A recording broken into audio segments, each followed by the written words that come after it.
California, Jimmie Johnson has won this race 5 times, but looking for his first victory of this season.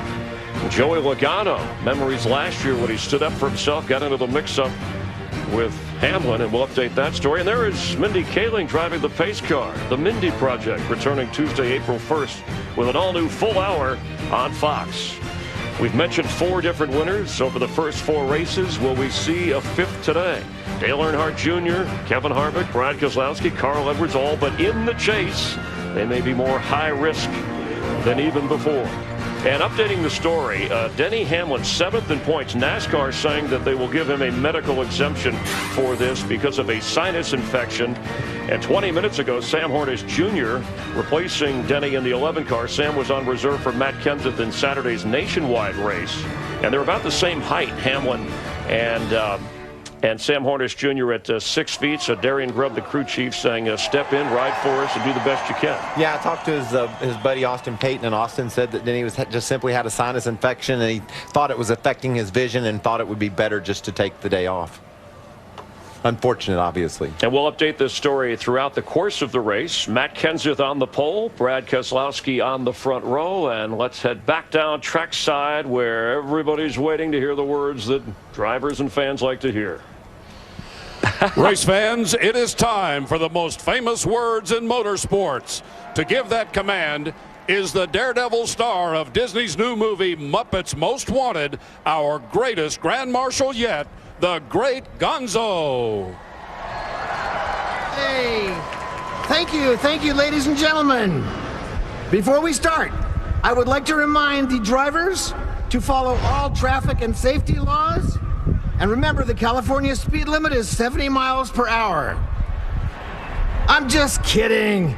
These drivers are as crazy as I am. So here we go. Drivers, start your engines.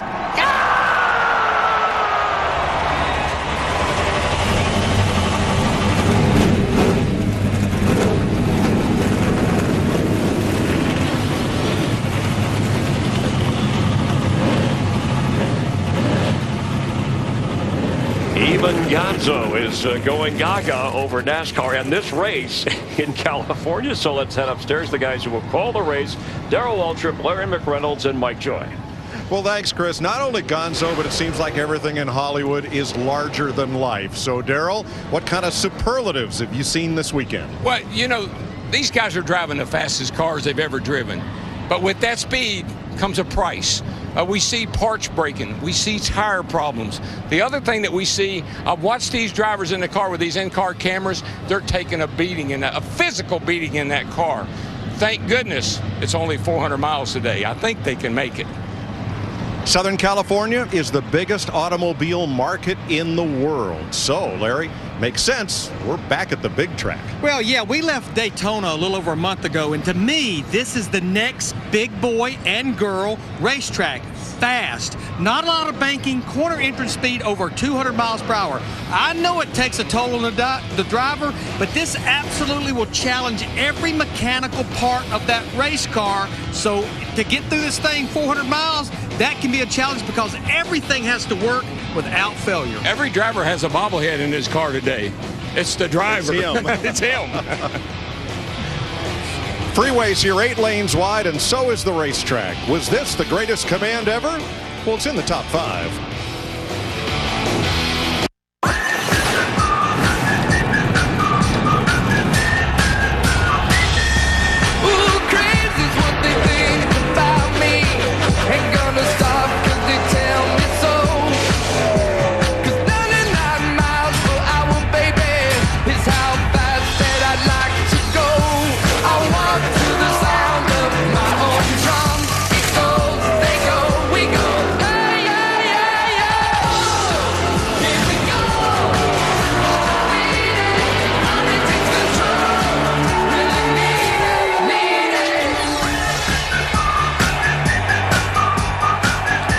Wild finishes in Fontana. We are California dreaming as they roll off the starting grid for the Auto Club 400 at Auto Club Speedway, presented by Budweiser. Let's take it through the Geico starting grid for today's race. Matt Kenseth wins his first hole at this track. Brad Keselowski has his 4th straight front row start. Jimmie Johnson, 5-time winner here. Kevin Harvick won in 2011. Clint Bowyer, runner-up in 2010. Jeff Gordon, 3-time winner on this speedway. Joey Logano finished California best 3rd this time last year. Marcus Ambrose has his best start here. Carl Edwards, the winner in 2008, and Tony Stewart, who's won 2 of the last 4 here. Yesterday's winner, rookie Kyle Larson, and Martin Truex, who will go to the rear in a backup car. Sam Hornish Jr. will be driving Denny Hamlin's car, so he'll have to start in the rear due to the driver change. Kyle Busch, last year's winner.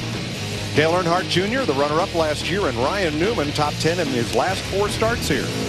Kurt Busch, a winner here in 2003, and A.J. Allmendinger. Then Brian Vickers and Austin Dillon, the rookie, making his first start at Auto Club Speedway. Then 2 drivers coming off career best finishes, Ricky Stenhouse and Eric Almirola. Nice qualifying run for Michael Annett, another rookie, and Greg Biffle, who won here in 05.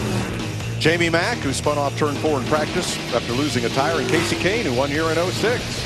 Danica Patrick, Justin Allgaier, David Gilliland, and Paul Menard finish up the top 30 on today's starting grid. Matt Crafton qualified Menard's car, so with the driver change, he will go to the rear.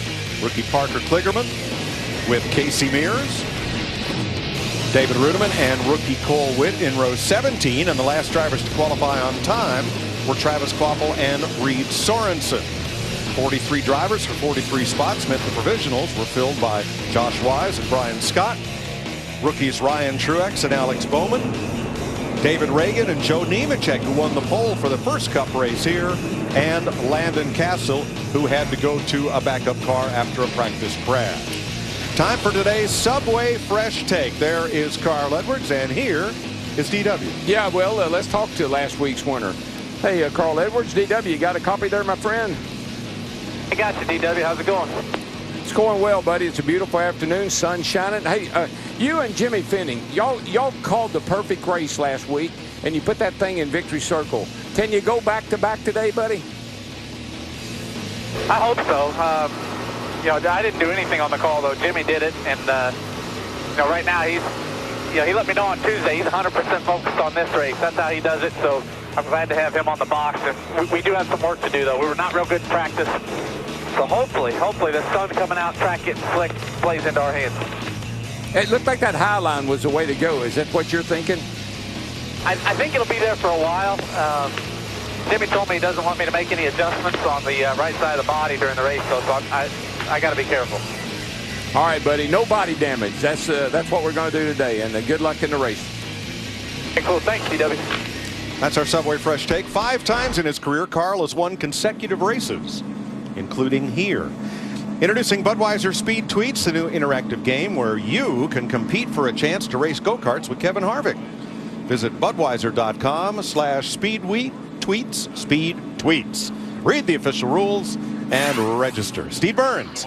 Yeah, Mike, I just spoke to a team official at Joe Gibbs Racing, and they confirmed that Denny Hamlin is being sent to a local hospital for further evaluation. Now, this is fortuitous for Joe Gibbs Racing in that Sam Hornish Jr. was scheduled to make 7 starts in a Nationwide Series car for that team later this season.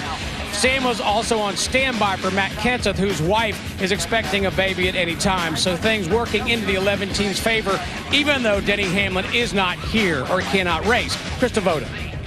Well, we jokingly refer to this track as Jimmie Johnson's playground. 5 wins, over 850 laps led. But yesterday in practice, the 48 team was searching for answers. They made improvements to the car. They now feel they are a top 10 car. Now, I don't know if they're just holding their cards close to the vest because they qualified 3rd, but when you've won 6 titles, is top 10 good enough? Matt Yoakum? Krista Voda, still slight concern here in the Team Penske cap with both cars. Both experienced tire issues on Saturday. Back down their setup. Now, Joey Logano, when his tire went down, he fenced his car. He was in the backup. We'll have to go to the back. But Joey told me he's glad that we're here at Auto Club and not at Martinsville. He could go 4 wide and try to make up a lot of gain in his track position. But Mike Joy, he told me that car was really solid in practice. Thanks, Matt. The racing surface here at Auto Club Speedway seems to have some very interesting characteristics. Here's Jeff Hammond. This racetrack is old. It's worn. It eats up tires. It's got humps. It's got bumps in it. And you know what, folks? Drivers still love it. Why? Because it's got character. And that character comes from the fact of the seams in between the lanes of asphalt that have been filled with tar throughout the years. Now, when it's cool, this racetrack and these seams, not a big challenge. But the more it rubbers up, the hotter this racetrack gets, it becomes slicker. It becomes more of a challenge. It makes exciting racing, but it also makes it hard on these drivers and teams. Thanks, Jeff. Beautiful, perfect day to race in Southern California. Great day for the fans and for horsepower. Air temperature edging towards 60 degrees, barely a breeze, full sun, and a little bright LA haze. As we get ready to go, several cars will go to the rear. You've got Sam Hornish Jr. as well as Paul Menard, who actually are going because of a driver change. Joey Logano, Martin Truex Jr. in a backup car. We listened in to Sam Hornish. Glad to be here, and a little bit different than what I thought I was going to be doing an hour ago, but just have a good day and do the best I can for you. Thanks for I'm glad I was here. Sam Hornish, today's super sub as the field rounds out of turn number 4. Pretty exciting part of the race. All the fans are on their feet. Everybody's ready for the green flag. It's in the air. Boogity, boogity, boogity. Let's go racing in California, boys.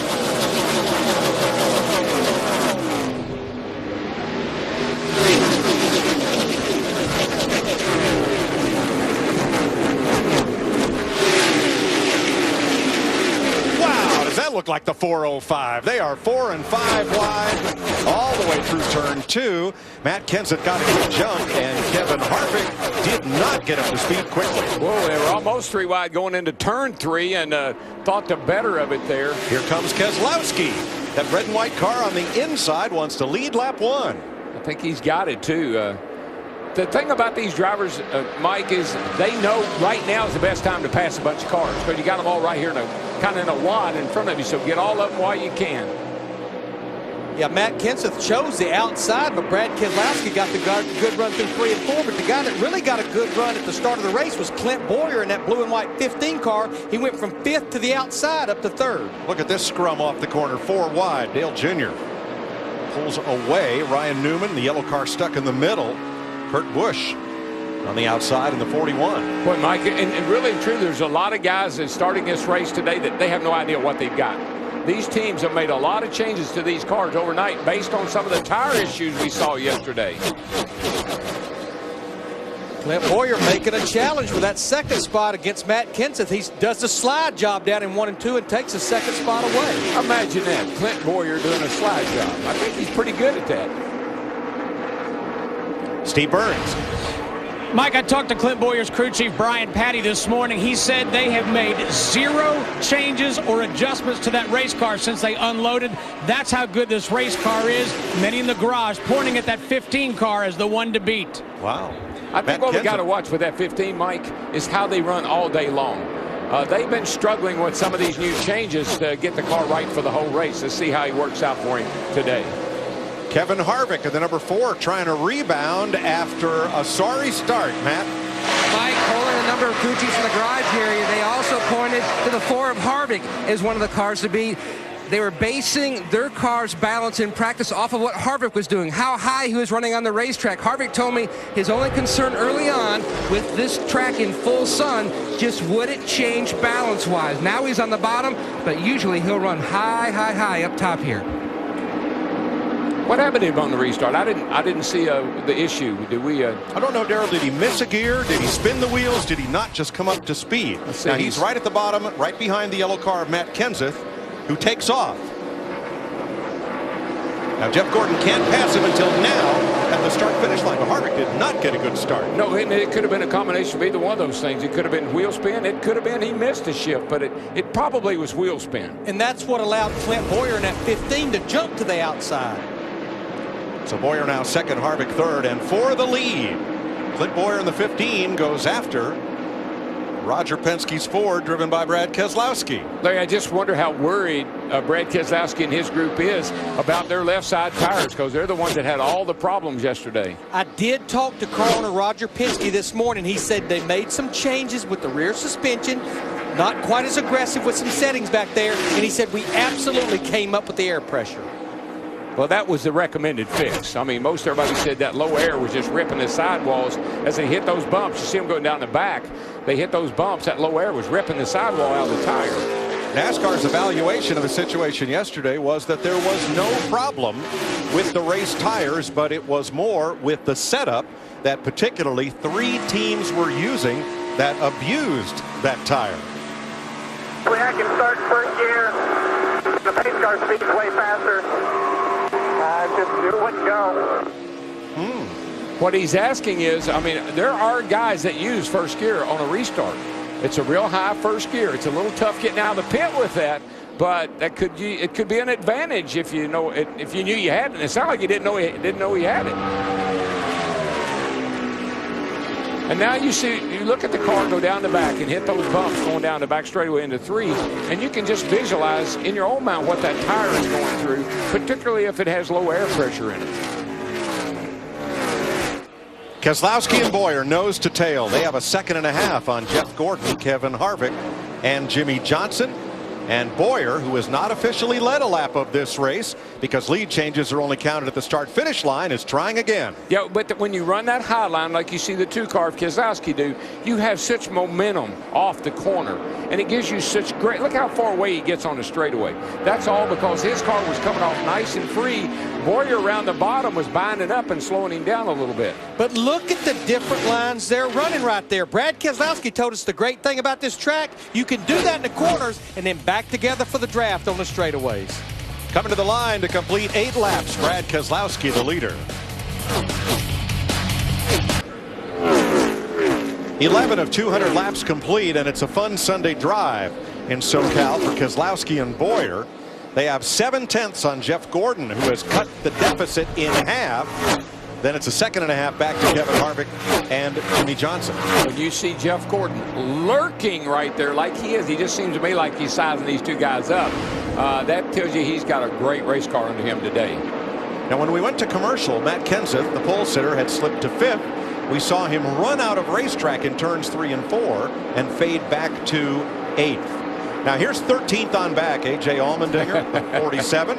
Kurt Busch, the 41. Whoa, here comes Ambrose in the 9. Make room for him and McMurray and rookie Kyle Larson in the 42. And they don't care what position it's for. They're racing each other for whatever position it's for. And look at them. I mean, they've been all over each other. That 9 of Marcus Ambrose about took 41 of Kurt Busch out there a minute ago. You see Casey Kane, he's rim riding around the top there. A.J. Allmendinger had a few slice and dice moves in practice yesterday, and a little bumping shoving with Eric Almirola when it was over. Hey, Larry, no more lurking. No. He's there. Talking about Jeff Gordon, that 24 car. He's been quiet, but he's been fast all weekend long there. He takes the 2nd spot away from Bowyer in the 15. Yeah, that car is looking really racy today. He's been fast in every practice, qualified in the top 10. I think you're going to see a lot of that 24 today. Moving up from the back, Joey Logano, plus 19 positions in his Auto Club Ford. So he moves in on Almirola there. Yeah, you know, Joey had a tire go down yesterday, one of the failures they had, and they got his car in the wall. Larry, I'm not, you know, with the problems they were having with the cars that they brought here, Brad and him both, getting a backup car out, you know, it may have had a little different geometry, a little different rear end housing with camber. Might have worked out just right for him. Jeff Gordon hunting the lead. Steve Burns. And Mike, he says he needs just to be a little tighter in, getting in and loose off pit. Bowyer spotter just told him that the 24 is really good down in turns 1 and 2. Thanks, Steve. If Jeff Gordon gets that adjustment, that could be bad news for the field. And I'm sure Alan Gustafson, his crew chief, is thinking, I'm not sure how much I really want to get aggressive with adjustments on this 24 I bet you're right. But, Larry, you know where there's no seams? On the apron. On the apron. And you'll see a lot of guys, especially in turn 3, they will use up that apron. They'll be all 4 wheels under the yellow line or the white line here. You're riding with Carl Edwards now in 8th. Matt Kenseth has slipped to 9th. And we're told that Kenseth has said nothing to the team on the radio about how his car is working. Matt? Mike, moments ago, Matt told the team that the car is really free. He told me this morning he had a lot of questions going into today's race because they practiced without sun. Now the track is in full sun, so he was expecting the track to be free, and that's what he's finding. And what I love about Matt, I mean, we may not mention him for a while now. He's kind of falling back, car not exactly like he wants it, but trust me, when he gets finished with, when the day is about to end, he will get the car right and he'll be a factor. Brad Keselowski leading Jeff Gordon by 0.4 of a second after 16 green flag laps. Focus is control, and 5-Hour Energy is focus.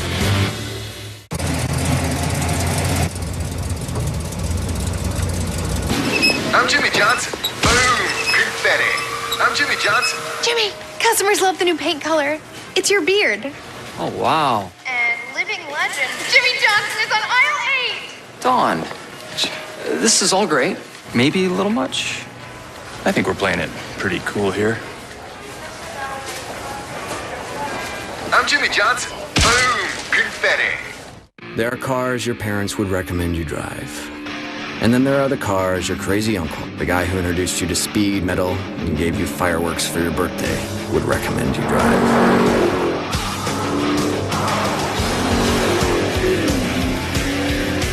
You wouldn't want to let down your uncle, would you?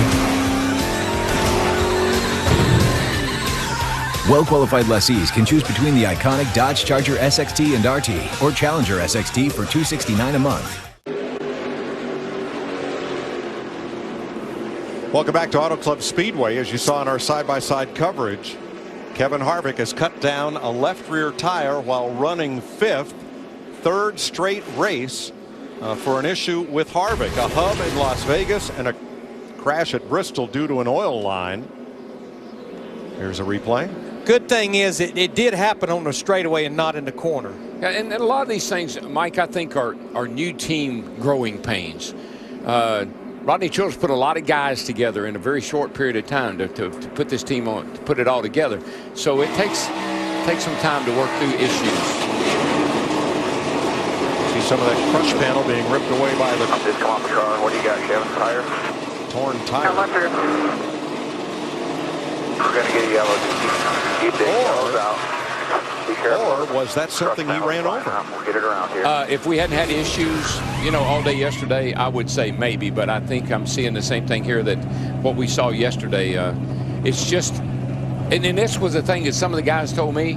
I said, do you think you'll have a tire problem today? And they said, we don't know until we get in the race and the sun's out and it's a different day. Pit road's open. Krista. Chad Knaus chose the very first pit stop for his driver, Jimmy Johnson. Jimmy saying he needs the reins loosened a little bit. His horse is too tight in the center and too loose off. Steve Burns. Well, Krista, Jeff Gordon saying his car is tight getting into 3 and a little loose getting off of turn 4. 4 tires for Jeff Gordon. Matt.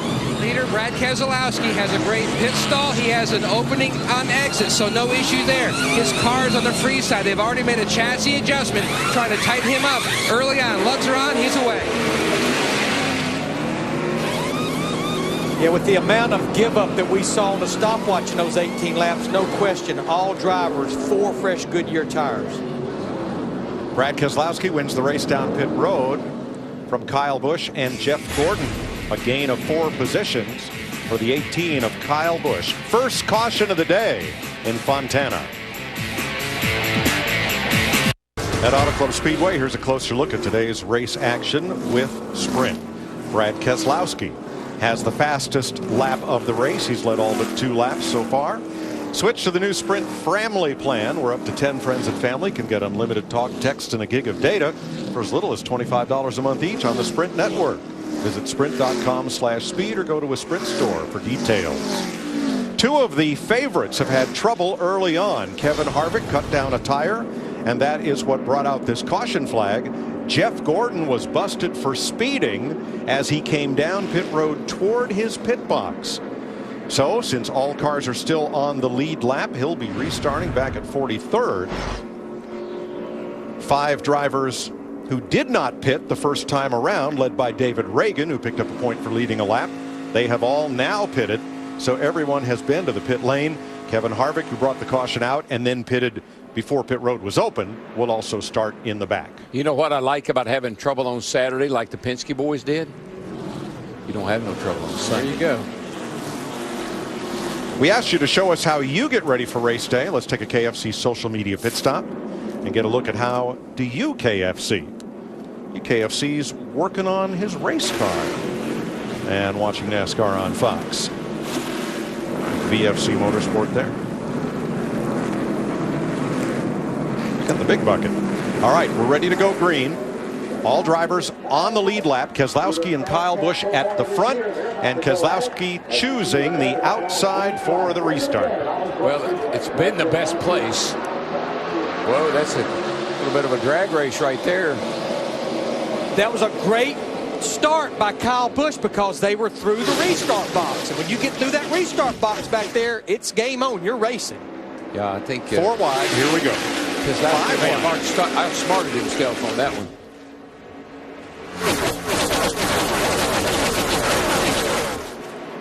Chris Devoda did a report on Jimmy Johnson in that 48 car. There you see him up there battling Brad Keselowski for that 5 wins here and 5 second-place finishes for Jimmy Johnson. Larry, when you go through the record book here, all you got to know is Jimmy Johnson. He leads every category. Got his first win here. Jeff Gordon's already passed 7 cars from the back. This track is so wide. You can do that here as Kurt Busch is in the middle of a 3 wide. He's the meat and the sandwich. Carl Edwards up high and Brian Vickers down low. What a great run for Brian Vickers in that 55 car. He was fast in practice, started 15th here. He's up there battling to try to get inside the top 5. Tell you what, they get single file up front in a hurry, but they don't get single file back here about 15th to 20th in a hurry. They are, oh my gosh, eating each other up. Yeah, they're about 4 wide single files. On the apron, up next to the wall. The white line at the aprons is a guidance to the drivers. It is not an out-of-bounds line. Anywhere that's paved is fair game. Also, the rule used to be you could not beat the leader to the line on a restart, and that has changed. The leader has the chance to restart the race in the restart box, and from there, it's game on.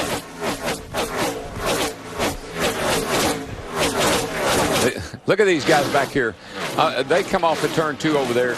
They're all but running over each other coming off the corner. Darrell, that was a classic example as we're riding with Jimmy Johnson looking out there at Kyle Busch in the 18. He was all the way on the apron through 3 and 4. Joey Logano coming from the back is up to 16th. Paul Menard with a driver change. He also started out back. He is up to 11th. There goes Tony Stewart. And Mike, you get such a big toe, such a big draft down this back straightaway. The back straightaway here in California is just a few feet shorter than the back straightaway at Daytona. So you get a huge draft. Look at that 5 car suck up on the back of the 99 from the draft. Whoa, and here we go. Brad Keselowski wants the lead back. Trying. He's going to slide right up in front of Kyle Busch. Nice pass. He led every green flag lap up until the first caution flag. Michael Waltrip, what did you see in that first run? Guys, I'm just seeing things that I've never seen here at California Speedway with these new race cars. They're just handling so well. Used to when you dove to the bottom like you see Brian Vickers doing right there, you couldn't complete that pass. You would slide up. Now these drivers have cars that are sticking to the road, and they're driving them like daredevils at 200 miles an hour. Krista? Brian Vickers definitely one to watch in this race. His car is tight in the center. He said the biggest problem right now, he's having to wait on it. As a driver, he is ready to go, and the car is not quite going with him.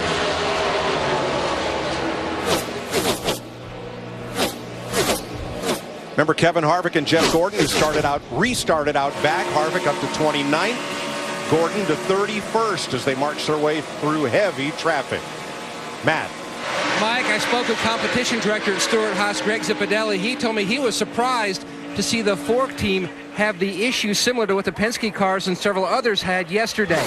Now, they had a broken crush panel They are going to repair that the next time they get a long stop, but their biggest issue was the fender brace that Larry Mack mentioned. They did fix that. Now he's just going to have to work his way from the back to the front. Yeah, that crush panel just seals the outer part of the car to the cockpit where Kevin Harvick's sitting. Behind Keselowski and Johnson, here are our Toyota top performers right now. 4 in a row. Last year's winner Kyle Busch, Brian Vickers, Clint Boyer, Matt Kenseth in 3rd through 6th after 29 laps. And remember, Kenseth, he was struggling there before that caution came out. They made some nice adjustments on that car. Now he's working his way back toward the front.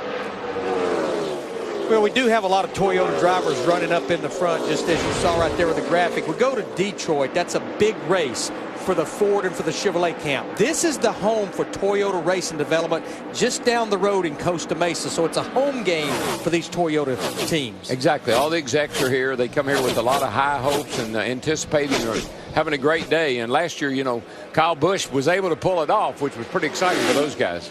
Chevy Ford fight for the lead. Jimmie Johnson, Brad Keselowski. Jimmy trying to lead his first lap of the day, and it may not happen right here. Keselowski holds him off. Well, Ryan Newman in that 31, he got a great run off of turn 2, carries him 3 wide down into turn 3. All the way, he goes below the campers. He's all the way, he's almost in the grass. Steve. No green. And the update on Ryan Newman, his car, he said, just a little bit loose on exit. They made a 4-tire change on that last pit stop and made a chassis adjustment, just a little loose. Johnson trying the low side, but doesn't gain much ground on Keselowski. And pulls back into the draft down this straightaway that's nearly as long as the one at Daytona. Let's go back further where Kevin Harvick is now 25th and Jeff Gordon has passed him and is in 24th on his march back to the front after a speeding penalty. Yeah. Gordon's got a good car, guys. He's been down on the apron. He's been up next to the wall, 3 wide, making some great moves. Driving very aggressively today. Here he is again, speed. 3 wide coming out of turn 4. 204 miles an hour into the corner. That's some giddy up right there, boys. But in the corner, you saw right there, he went to the bottom trying to get out of the wake of air off of Brad Keselowski's 2 car, but then on the straightaway, tries to get back in the draft behind him. It's no exaggeration. They're racing all around the track here today. For the lead up in the top left, and for 4th up in the top right. That's the 9th place battle, 8th place battle down at the lower left, and 24th and 5th in the lower right. But those 2 at the front, Jimmie Johnson and Brad Keselowski, they're racing like the white flag is out in this race. It's the red flag. You wave it in front of those guys and they want to go somewhere. But still, Johnson has not led a lap at the start-finish line. And Johnson doesn't like seeing all that red. Let's get by that. Matt? And Mike, to add even further what you were saying, Joey Meyer, Brad Keselowski's spotter, that's what he was telling Brad. Your strength is at one end of the racetrack, and Jimmy's is at the other. The car was a little free that first run. They made a slight adjustment on that 2 car. And then the net result is they're right together every time they cross the start-finish line. 34 laps complete. Keselowski and Johnson have 2.5 seconds on the rest of the field in Fontana.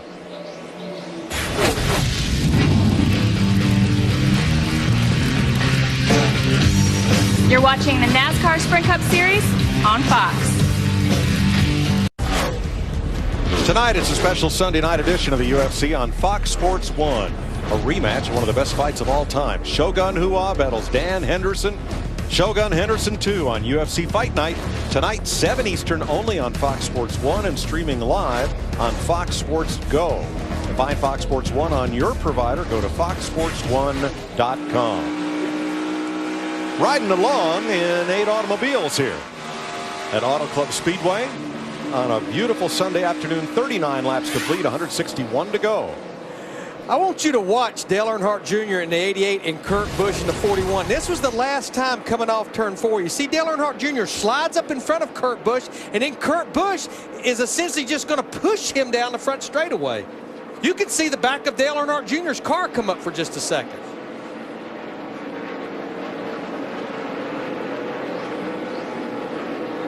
tight quarters right there. Well over 190 miles an hour, close to 200 miles per hour.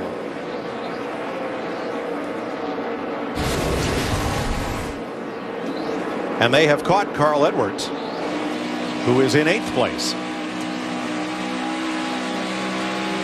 This is all happening about 9 seconds behind race leader Brad Keselowski.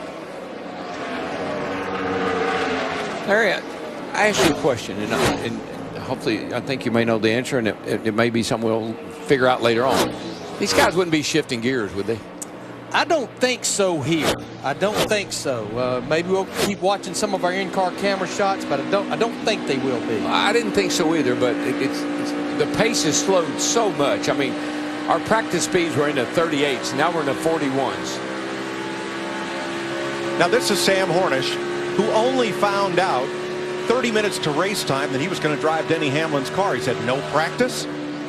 He will drive a nationwide limited series for Joe Gibbs Racing, so he does know the team. But hop in there and go when Hamlin was excluded by doctors from today's race due to vision problems, a complication from sinus issues. He's like a quarterback, backup quarterback sitting on the bench, and you're over there just doing what you always did, watching the game, and all of a sudden somebody says, hey, you got to go in. I know we talked about Paul Menard earlier in this 27 car. He did get here after the birth of his first child later in the week. He did get here for practice yesterday, but he saw that he was fast in practice yesterday. Did Junior just scrape the wall? Oh, I think he got a left. Is that left front down? I believe that left front might be down. Caution's out at lap 42. Dale Jr. was running in 9th. The old left front is DOWN. Now this entire team, Hendrick Motorsports, had no problems through practice or qualifying with tires. Right behind Matt Kenseth, or excuse me, behind Carl Edwards there. There she goes, and it takes off, and that's pretty hard hit. Pretty good lick.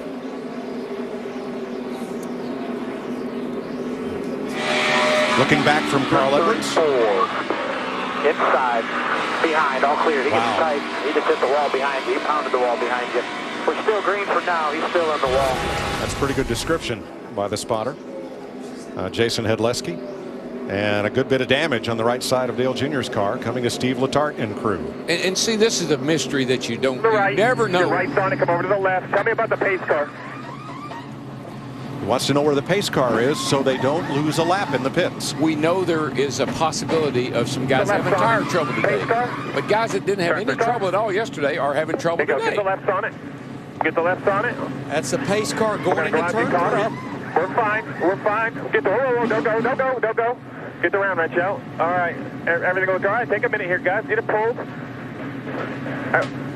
Yeah, half. All right, let's roll, man. Let's roll and get caught up. Roll and get caught up.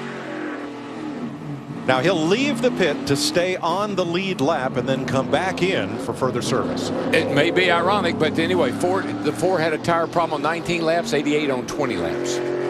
Krista? Jimmie Johnson's in saying, hey, when I get in the corner, I need to arc it to keep the car loaded up and turning, telling crew chief Chad Knaus that's the problem. Meanwhile, Brian Vickers saying that his car turns better, but he's lost some drive off. Steve? Well, Clint Bowyer's car has gone to the loose side, Krista. They want to add a piece of tape to the nose, and they'll also make a track bar adjustment. 4 tires, Matt. And they've already made a chassis adjustment on the 2, but fortuitous for Brad Keselowski, he has a flat left rear tire as he pulled into his pit box. He needed help on exit, more grip. Wow. Obviously, the leader is the one that really needed that caution right there, Brad Keselowski. How about that? That's a stroke of luck. Well, Jimmie Johnson's crew, they rose to the occasion there. They win the battle off pit road.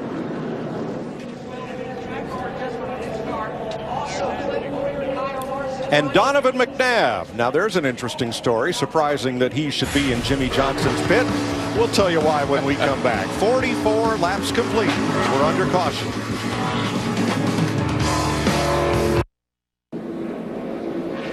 Still under caution. Here's the left rear that came off Brad Keselowski's car. It had gone soft. They lost 5 positions, making that 4-tire change for Brad, but he's back out there. Now tonight on Fox Sports Live, exclusive footage of Donovan McNabb's visit to the track.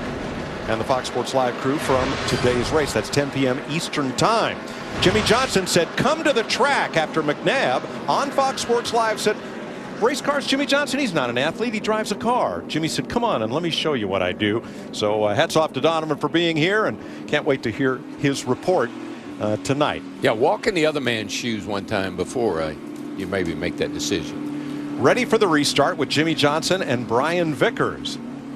The front row, Dale Jr.'s car still under repair. Looks like he hit that wall pretty hard with the right front. They're probably adjusting the toe a little bit, but I watched Dale Jr. after he hit the wall, and the steering wheel was not all out of whack. Normally, you know, the steering wheel will get crooked if you got a big serious problem up on the front end there. It looked pretty straight.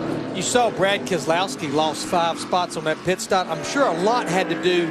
The car is hard to get up anyhow, but with the flat left rear, that had to be real complicated for those guys. You're looking at a sellout crowd at Auto Club Speedway from the Goodyear blimp. Everything Goodyear learns making tires for the grueling demands of NASCAR inspires what rolls into yours. Goodyear, official tire of NASCAR. 68,000 seats, all filled, infield at capacity. It was standing room only. On sale here this morning as we get ready to restart. 47 laps will be complete when they come by. Talked about Toyota top performers, 4 of them in the top 5 right now. And the exception is the leader, Jimmie Johnson, on the outside. 2 rows back in the high groove is Keselowski. And they're 3 or 4 wide, as you wish, on the restart. Yeah, Kyle Busch in that 18, he made it 3 wide going into 1, but Jimmie Johnson up on the top side in the 48. He'll get the run down the backstretch. Yeah, Johnson high, wide, and handsome right now, and that seems to be working really well. Of course, with these new tires, should be able to go wherever you want to for a few laps. Well, Brian Vickers likes the bottom. There goes that 55 right down to the apron, kicking up a little bit of grass on the left sides. Yeah, well, now the black is good, but the green is bad, so you need to stay away from that. Yeah, not much traction in that turf. Carl Edwards, the yellow car, right down to the bottom and gaining ground. And there you'll see a little bit of, whoops. Greg Biffle, the 16. A little agricultural work down there on the inside. I'm not a big fan of cautions, but I love restarts here at Auto Club Speedway. Yes, we do. I'm with you. Jimmie Johnson, the low road, Kyle Busch up high. It just amazes me, and I'm set up here now. This will be the 5th race of the year. How hard everybody's racing. Every lap. Everywhere you look, somebody's racing somebody.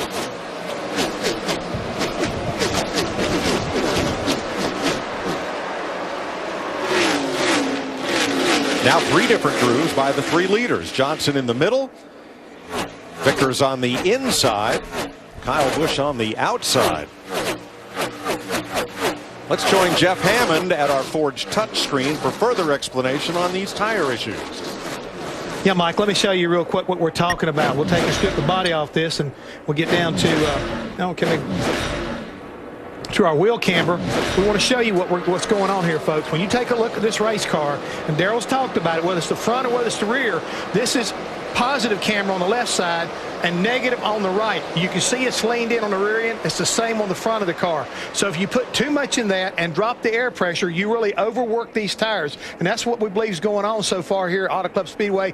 On Saturday as well as today, they're letting too much air out, maybe too much camber, and all of a sudden this tire, whichever it's the front or the rear, is basically giving up the ghost, guys. And real quickly, what camber is just give the car more mechanical grip to the racetrack. Yeah, well, they've increased the downforce on this car. This is not the same car. This is the same tire we had here last year, but this is not the same race car we had here last year. This car is a lot faster, producing a whole lot more downforce, producing a whole lot more pressure on those tires. What's up with Kyle Busch? On the restarts, he is Jack the Bear for the first 3 laps, and then it's like they put a parachute out behind him. Clint Boyer just sailed past him, and now he's backing up. We heard him say just a minute ago on his radio, about 3 or 4 laps, I'm Jack the Bear. After that, I don't know what happens.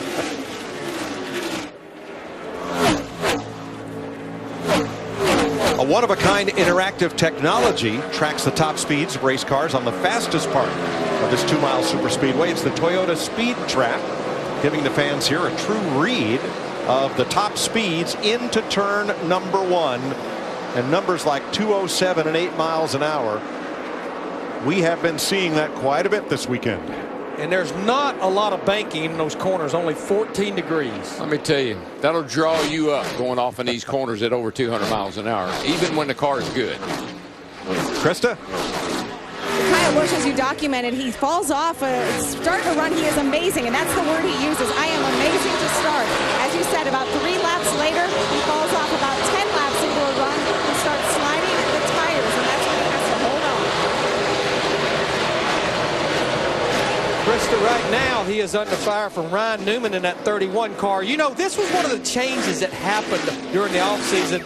I wasn't sure what to expect with Ryan Newman going to Richard Childress Racing, but he and his crew chief, Luke Lambert, they've reeled off 2 back-to-back 7th-place finishes, and here he is up there inside the top 5. They are both college graduate engineers, have a lot in common in their approach. And you're right, Larry, they've meshed well, and they could accomplish some big things this year.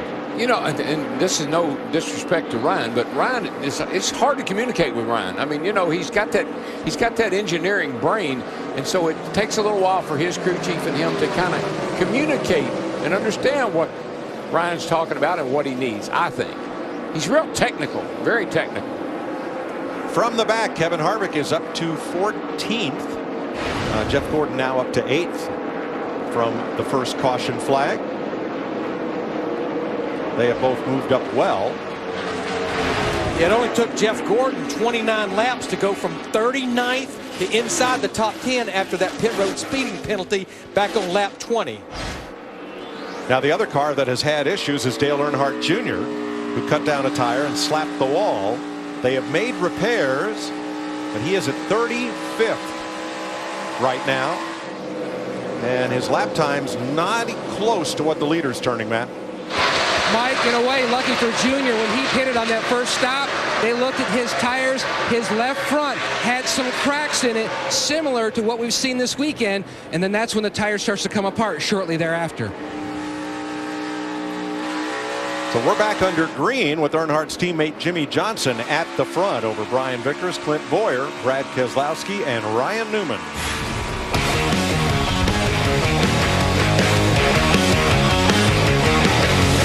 You're watching NASCAR on Fox.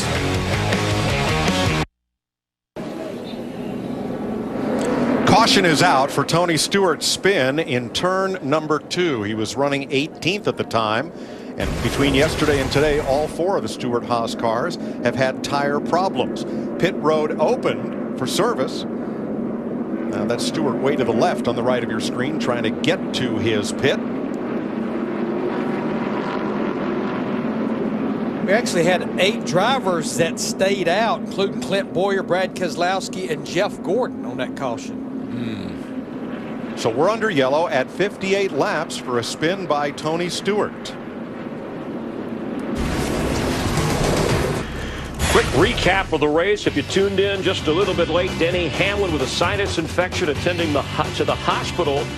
So Sam Hornish Jr. happened to be around the track yesterday. He was a reserve in the Nationwide for Kenseth. He's in the 11 car. Meanwhile, Brad Keselowski, who's never led a lap here, takes the lead and has led the most laps so far. Matt Kenseth, the pole sitter, fell back after some handling problems. Kevin Harvick, who was running 5th at the time, who's won already once this year with a tire problem, pushing him back. Jeff Gordon, who was running 2nd, caught speeding on pit road, knocked him back. He's now worked himself back up in the top 10. Dale Earnhardt Jr., who was having some problems here with the wall in turn 2. Front left tire goes out after that. And moments ago, Tony Stewart, who's won 2 of the last 4 races here in California, spins out, bringing out the caution. And that's where we stand right now. Keselowski's led the most laps. Jimmie Johnson has led 11. We've already had 12 lead changes. And Chris, I'm shocked. Brad Keselowski, we talked about he had a flat tire earlier when the caution stayed out. He stayed on the racetrack along with Clint Bowyer and Jeff Gordon. Steve Burns, then Bowyer and Gordon Payton came to pit road. What's going on? Well, there's confusion down here, Michael. Clint Boyer in the 15 car is absolutely livid. He is saying that the lights were red, the entry lights to pit road, which is why he did not come down pit road. His crew chief, Brian Patty, lobbying with the NASCAR official. In fact, Alan Gustafson on the 2014, the crew chief for Jeff Gordon, said the same thing. But I do know for a fact that Clint's saying the light was red. I did not enter pit road. This isn't right. So Boyer felt pit road was not open, had to come in the next time around. Brad Keselowski has not pitted under this caution.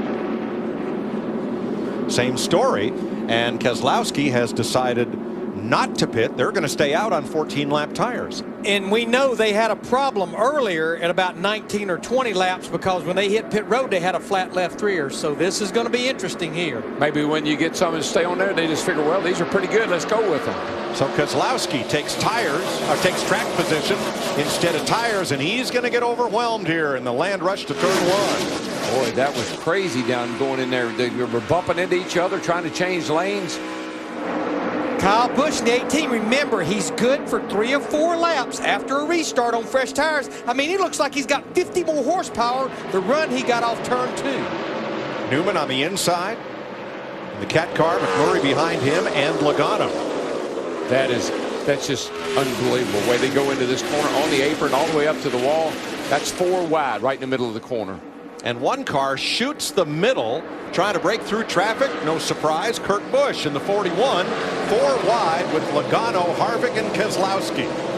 It's just going to be hard for Brad Keselowski to hold off those fresh tires, even with just 9 laps on his tires. He's almost in the way right now. Casey Kane makes it 4 wide in turn 2. Folks, this is inches apart at 180 miles an hour coming off that corner. Yeah, and when you're underneath a guy like Kane was underneath Keselowski, your car wants to get into the side of his car, so you really have to watch it. A pass by Kyle Larson sends Keselowski back to 15th. Yeah, 2 laps. He's fallen well outside the top 10, about to fall outside the top 15. What do you think they'll do the next time the caution comes out? I can make that call.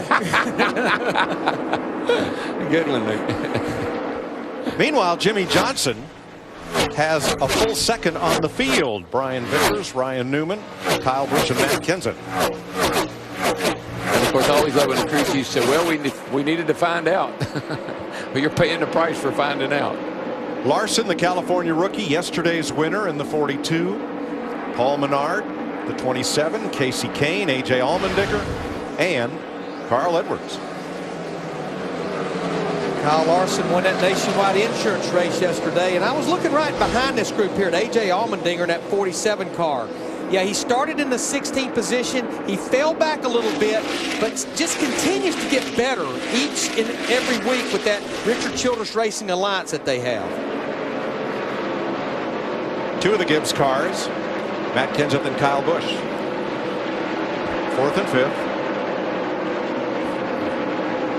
Different lines. Sam Hornish subbing for Denny Hamlin, 20th. Casey Mears inside of Hornish. And this right here it's got me off. I mean, these folks right here, you won't believe they've been bumping each other. They've been sliding up in front of each other. I mean, you'd think they were racing for the win. Look at Warner shoot down in the corner, and then somebody will pull up in front of him. And what a race these folks are having. And guess who that is right there just going by the, I think that's a 7 car. That's Keselowski. He's fallen all the way back to 26. Only in 4 laps, but a couple of drivers I'm watching there. I'm watching Dale Earnhardt Jr. in the 88, Jeff Gordon in the 24. Remember, they had the issues back of the field, fighting their way back up. Jeff Gordon's already come from the back to the front one time. Here he's having to do it again. Well, we bragged on him when the race started, what a great car he had, and how he was car to beat. Now he's beating himself. Well, he's just having to prove how great a car that is time after time. Rookie Michael Annett on the right of your screen. 27th, battling Gordon and Dale Earnhardt Jr. And on the left, Jamie McMurray, who had a practice crash on Friday, a practice spin and slide through the infield, that is. He is 5th, Kyle Busch 6th. How about our two top rookies right there? Kyle Larson in the 42 and Austin Dillon in the 3. I think this is going to be a battle that we're going to be seeing all year long. They've been finishing right together. At Bristol, they were one spot apart. At Vegas, they were one spot apart. But yesterday, that race that kid in that 42 car drove, I mean, he had everybody in the motorhome lot congratulating, going to victory circle. What a drive he made. As all this unfolds, Kevin Harvick right now is the only car on the track as fast as race leader Jimmie Johnson, who's out for a Sunday drive. You would know better than I, but if there's a further path down the back straightaway, try to find it and try to use that as often as possible. I've been trying that for 2 days. Everybody has. They're just not any place back there. But with the loads they have on these cars, if you can stay out of those bumps, that's going to help it just a little bit, if you can find them. Under caution at lap 70 for a crash involving Brian Scott's 33 and Eric Almirola's 43. We'll show you how and why it happened after pit stops. Pit road is now open. And here come the leaders. At lap 72, led by Jimmie Johnson. Krista? Chad Knaus telling his driver to watch the grass that's on pit road from that accident. Jimmie saying he could drive deeper, whatever you did, Chad, to give me the ability to do that. I want more of it. Meanwhile, Brian Vickers saying they are getting beat center and off. The car was better that run. He wants just a little bit more help on the center. Matt? Chris, upholsterer Matt Kenseth, bottom right of your screen, the 20 machine. He was too free on the first 2 runs. He made a track bar adjustment. It helped slightly, but he says the car is just too free to run the preferred line that he would like, which is up top. So he has to migrate down a little closer to the middle, Steve. Matt, when the caution flag flew, the 31 of Ryan Newman was running in the 3rd position. He and his crew chief, Luke Lambert, had a very long discussion about whether or not to come down pit road to take tires or maintain their track position. Ultimately, they decided not to pit. They may have wanted to talk to the 2 bunch on that call. I was going to say, in 9 laps, Brad Keselowski almost had fallen outside the top 40. Let's show you from the Goodyear blimp what brought out this 4th caution of the day. Here's Brian Scott way down on the bottom of the racetrack in the 33. And here's Almirola up here. And then Brian Scott's coming up the hill, up the hill, up the hill. The 43 is going, and then it's hard to tell if the 43 got loose and had to get out of the gas a little bit. Well, but something happened. We have an onboard view. Let's see what happened. That shows Scott didn't make a rookie mistake. Almirola's progress was interrupted. Still top of 3, top of 2. You heard him right there when the 11 slid up in front of him. He had to lift a little bit. The 33 wasn't anticipating that and got into the left rear, and that's what caused that. They were battling for 20th position, and Eric Almirola, who had his best career finish last week, goes on the rollback after this crash at lap 70.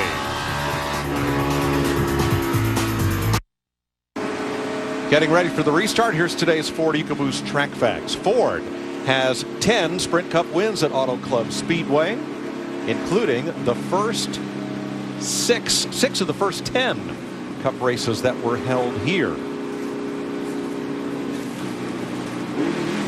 And your Coors Light race summary as we get ready for the green flag after 73 laps. Ryan Newman, your leader. 9 leaders, 16 lead changes, 4 caution flags for 15 laps. The longest green flag run today is 20 laps. Now, Ryan Newman in that 31 has the same number of laps that Brad Keselowski had on his tires when he stayed out the last caution. I mean, even on the restart, the car just won't take off on those older tires.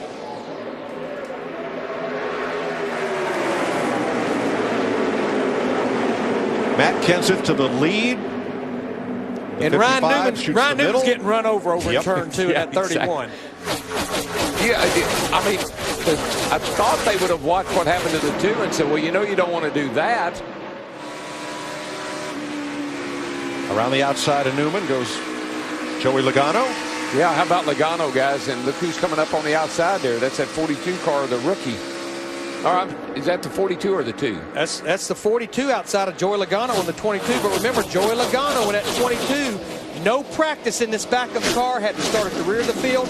Here he's inside the top 10. They're Vickers slicing Johnson and dicing for second place. Jimmie Johnson gets that run off turn number 2. And Vickers drops into his draft. Yeah, while you're down on the bottom, it's taking the short way around. The guy on the outside is in the gas and going somewhere. Carl Edwards in that 99, he's in the gas and going to the bottom of the racetrack. Kasey Kahne in the 5, McMurray in the 1, right behind Jeff Gordon and Ryan Newman. There, you put 4 Mr. Feel-Goods on these cars, and you're a hero for a little while. It doesn't matter top or the bottom. Tony Stewart got the free pass on that caution, so he is back on the lead lap. And Smokes moved up to 35th. Only car off the track is Eric Almirola from the crash at lap 70. And we still have 40 drivers on the lead lap. 1 year ago yesterday, Kyle Larson in that 42 was racing winged sprint cars and won the World of Outlaws race. 1 year to the day, he wins the nationwide race yesterday. He is on a roll.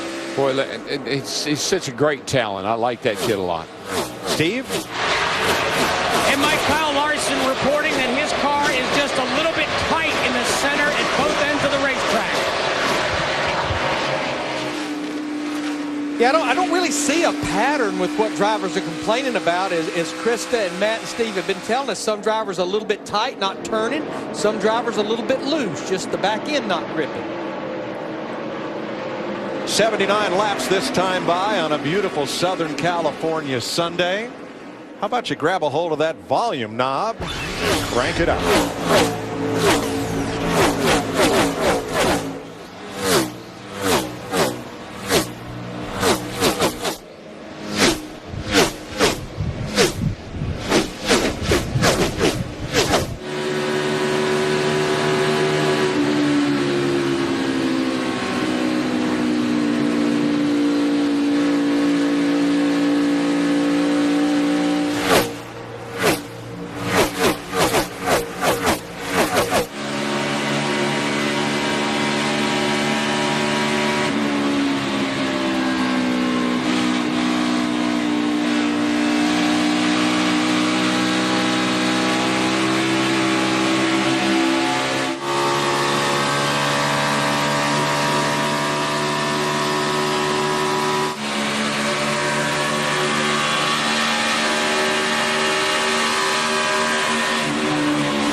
40 cars on the lead lap were 40% of the distance here at Auto Club Speedway. Jeff Gordon has climbed back from 35th at lap 61, and he's now to 6th place. And Greg Biffle closing.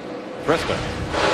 Yeah, Greg Biffle having a great run, and this team, the whole organization, really striving for turning something around on their intermediate program. I talked with Greg earlier, and he said that they just, in practice, didn't have a feel. He said the car was actually out of the racetrack up too high. The crew doing their job. They gained him 3 positions on that last stop, Matt.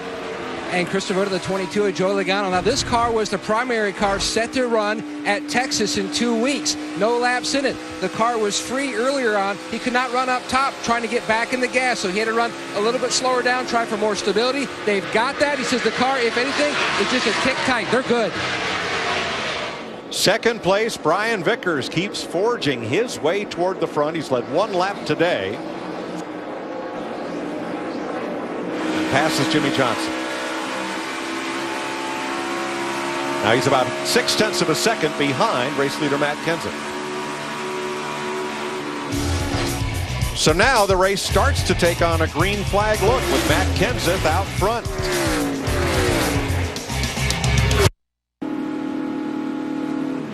Jimmie Johnson took the lead under green from Matt Kenseth. Brian Vickers to second, Kenseth to third. And you know that green flag look the race had to it? Parker Kligerman put paid to that as he plowed into the wall in turn number 3 at lap 86. Here you see him right over there. The car's already getting out from under him as if something a tire went down or something happened to it, because it was starting to get away from him before even on corner entry. Well, nice job by Josh Wise of missing that one in the 98, the black car. It was a close call for Josh Wise. Boy, look at that. He just fishtailed right by him. Prior to that, here's the pass for the lead. Pretty heated three-way battle here with Vickers in a replay of last year's championship battle. Jimmie Johnson and Matt Kenseth going at it for the top spot.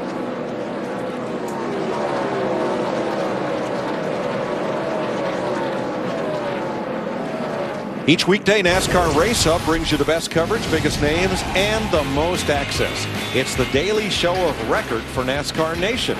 So catch NASCAR Race Hub weekdays, 4 p.m. Eastern, only on Fox Sports 1. To find your Fox Sports 1 channel, go to foxsports1.com. Well, like Brad Keselowski, the last caution, Ryan Newman's really glad to see that caution in that 31. All the way back to 21st, Larry. David Rudiman will get the free pass, and pit road is open. Krista. Jimmie Johnson still having to be careful with his entry. Some grass still sitting on pit road.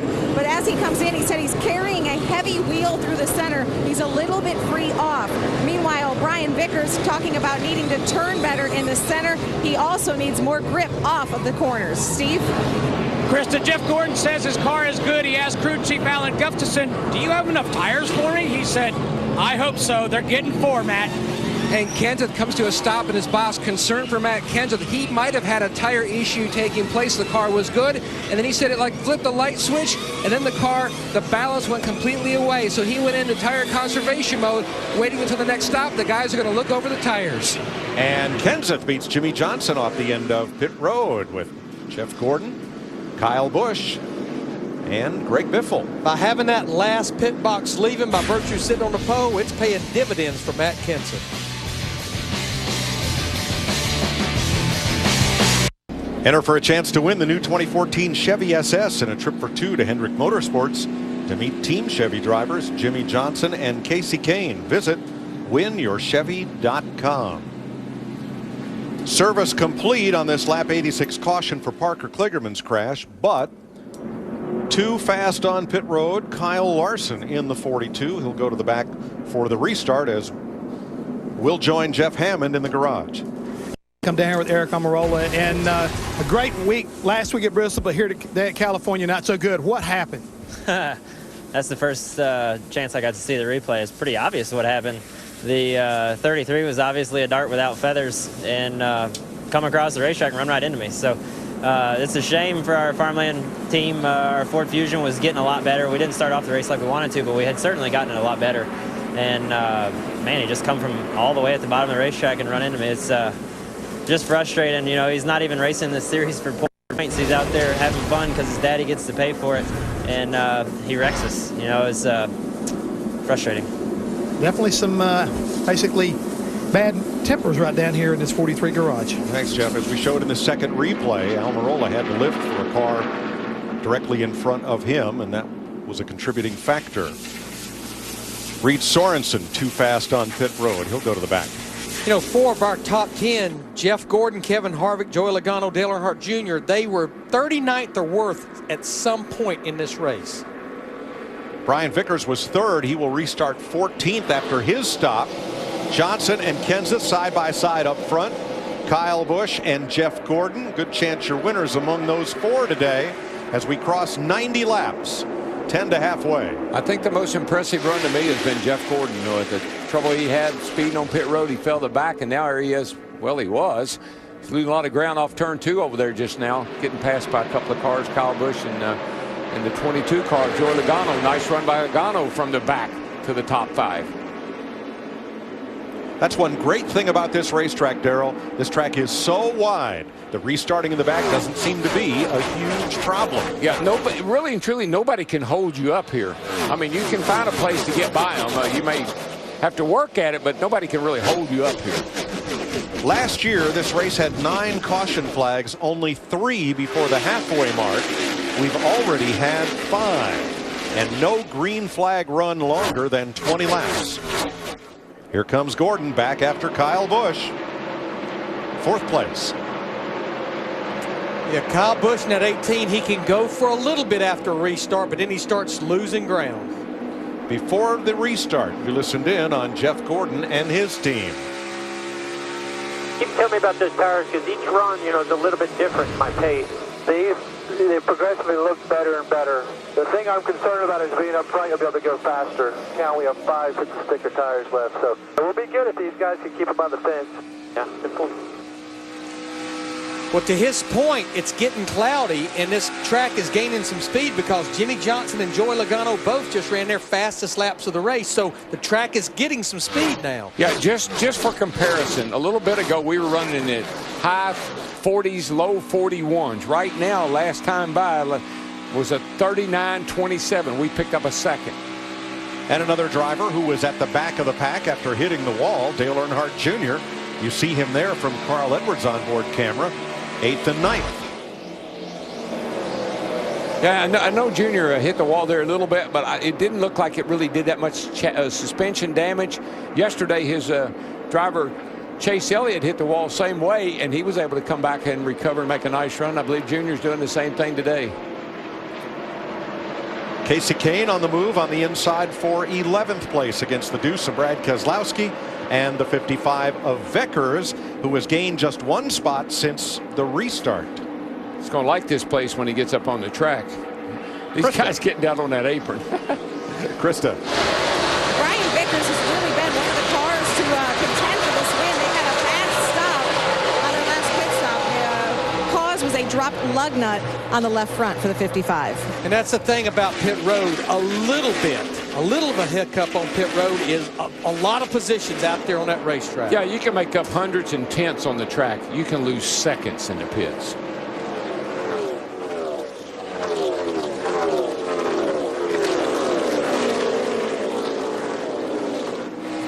It's been quite a day for Kevin Harvick, who brought out the first caution of the day at lap 18.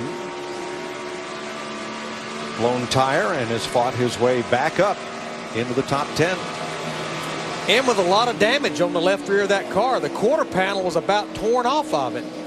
So that crew did a great job of getting that back together. Jimmie Johnson leading. We're 5 laps from our Fox halfway report. 100 laps in and 100 to go. Jimmie Johnson, a 5-time winner in this race, is your current leader. And time for the Fox Sports 1 mid-race report. The pole sitter in this race has won it just once. Matt Kenseth started there today, has led 10 laps.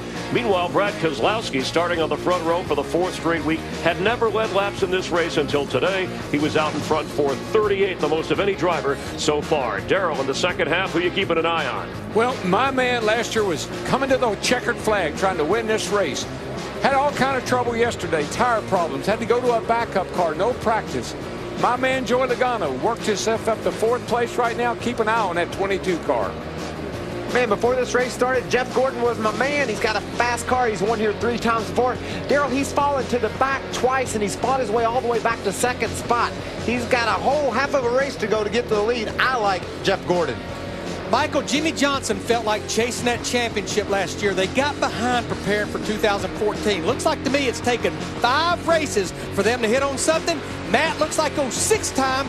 May get his 6th win here at Auto Club Speedway. Larry Mack, but keep an eye on that Ford team. Brand new this year, but they appear to be working like they've been together for years. They had the issue on lap 18 with a cut tire. He fell all the way back to 43rd, but then on lap 75, he broke the top 5. The car needs more help, more grip through the center of the corner. He's going to get it, but keep remembering that he, 12 of his 24 wins, never took the lead until the final 10 laps.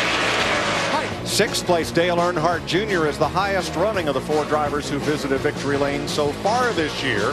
Only 5 times in the last 14 years have we had a 5th different winner for the season here to Auto Club Speedway. So the trend says somebody will repeat, Chris. Yeah, and Junior just moving up to 5th place. Sam Hornish Jr., by the way, stepping in last minute to take over the 11 car for Denny Hamlin, hospitalized for a sinus infection affecting his vision just prior to the start of the race. And Kasey Kahne in the 5 car has gone to the garage, but we have seen many drivers bounce back from setbacks already. Should be another dramatic finish. 2 of the last 3 races here in this race. have ended on a last lap pass. That is your Fox Sports 1 mid-race report. 108 laps completed, Auto Club Speedway. Remember, as he gave the command, Gonzo said, remember the speed limit. Jeff Gordon got busted for speeding on pit road and has just taken the lead from Jimmie Johnson, overcoming that speeding penalty.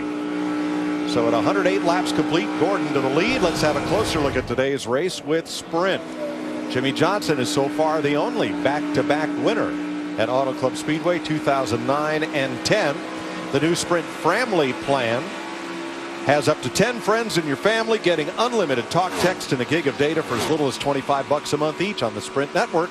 Visit sprint.com/speed. Now, the last driver to overcome a speeding penalty and win here was in 2006. It was Kasey Kahne, and he's gone to the garage. Jeff Hammond. Well, Mikey will not win today because they have a problem on the right rear. One of the right rear hubs is giving them a problem. They're having to take one off the spare rear end housing right now on this 5 car and effect changes. They were also inspecting the one on the left rear to make sure they didn't have a problem there, but it was clearly in the rear end housing. The engine came in running. He was able to drive it in here, but they're still in the process of changing this over. Matt? And here in the 88, Dale Earnhardt Jr. reported he thought he had a tire going down. They were to look over the tires when they come over the wall. He didn't want to take a chance. Hit pit road. But just remember, earlier in the race, about 19 or 20 laps, that's when he had the problem. That was 19 laps since that last restart. Hey, Mike, I've never seen these teams push the limits so hard on everything they're doing. We've had parts failures that we've never had before. These guys they got more camber in the rear end housing than they've ever had before. They're going faster. They're pushing the limit everywhere they can. And even the drivers on the track are pushing each other harder than I've ever seen them push before. So Earnhardt lost 1 lap in the pits. He is the first car 1 lap down, along with Justin Allgaier and Brian Scott. Steve Burns on our leader. And Mike, Jeff Gordon saying his car is just a little bit tight, but he has said several times today that his race car loves being out front. He loves clean air. Thanks, Steve. No surprise there. People getting a little gun shy on tires, including Dale Earnhardt Jr. Matt? Mike, looking over the tires, tire specialist Rob Lopes pointed out that there was a chunk right on the shoulder of the left front tire, and also you could see where there was some flexing on the sidewall as well. Good call by Dale. A lot of loading on these left side tires here. 200 mile per hour plus speeds into the corners at Auto Club Speedway. We're in the longest green flag run of the day right now at 112 laps and 88 to go. As Jeff Gordon cuts inside of Ryan Truex and laps Travis Kvapil. Mike, if you lock the front end of these cars down, they're riding solid. What gives? The only one thing that can give on the race car is the tires. It becomes your spring, it becomes your shock. It takes all the load and all the pressure, and that's what these guys are doing to these tires. We asked you to show us how you get ready for race day. Here's a KFC social media pit stop from Angler Gal. She wants to see Smoke take the checkered flag. I didn't know they had driver attire for doggies, but I guess they do. They got it for everything. He's actually made a nice recovery from that spin back on lap 56, because right now he's just outside the top 15. Joey Logano has slowed on the racetrack. Well, remember, you know this is a backup car after he crashed, and Logano was running 5th. Center vibrating. Wasn't sure what it was. Broke at the end. Mike, what did we say at the top of the show? This racetrack, this race will test everything about this car mechanically. There's nothing wrong with the tires there, so that is something wrong with the engine or the drivetrain or something. A vibration sidelines Logano. We pick up the battle for 4th, or 3rd rather, Kevin Harvick going after Matt Kenseth for 3rd. And we're getting within about a 10-lap window of what would be green flag pit stops. The first such stops of the day, if we have them. Scheduled. Correct. Green flag pit stops. Matt? Mike, Joey Logano on his way back to the garage area. I spoke with Todd Gordon. He was in full stride to head back there. Rear gear issue for the 22 of Logano. And Greg Biffle is down to the inside. Is that a flat left rear? That's a flat left rear tire on Greg Biffle right there. Tire issue. Biffle was 8th. Boy, running from 6th through 10th has not been a good omen. Tough sledding today, boys. I mean, this track is taking its toll on a lot of stuff. At the end of this long green flag run. Hey, nice recovery for Kyle Larson. He's up to 16th after his speeding penalty. Mike, I know I said we're within 10 laps of what will be scheduled green flag stops. I think we may see some short pitting here to get fresh tires. Krista. You saw Greg Biffle in the pits. He was on the radio yelling, complaining, obviously, because he has driven back up through the field. His crew has done a great job of getting him track position, but a flat tire for the 16. We'll confirm which one it was. Now, Biffle had 25 laps on his tires under green.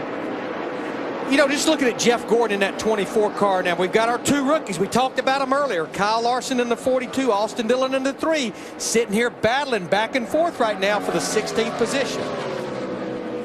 Carl Edwards has a spin.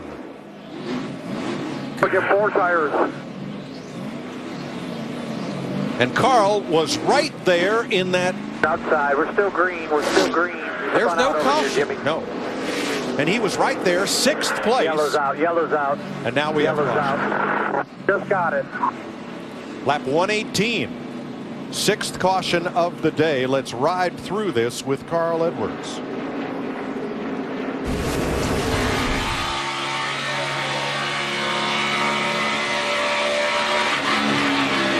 Car feel okay?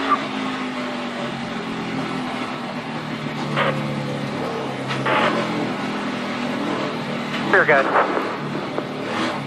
Mike, you see how that car's weaving, bobbling? It's got a tire down. Probably likely a left rear. Look at 4 tires. Now remember, Dale Earnhardt Jr. was the first car 1 lap down, but race leader Jeff Gordon had just lapped David Reagan, so Reagan will get the free pass as Carl Edwards brings out the race's 6th caution flag. Yeah, because with all the problems we've had there, we've got several drivers that are 1 lap down now. I think it would be a bit of a risk, but remember what Dale Earnhardt Jr., I think it's not a risk for Greg Biffle for sure, but they can take that wave around. Oh, Biffle definitely, that would be what he needs to do, no question. 82 laps to go. Pit crews at the ready. Of course, the wave around, if you stay out and you don't pit, all the leaders pit, and you're behind the pace car in front of the leaders after the restart or after the pit stops, you can go all the way around the racetrack, tack on the back of the field, and make that lap up.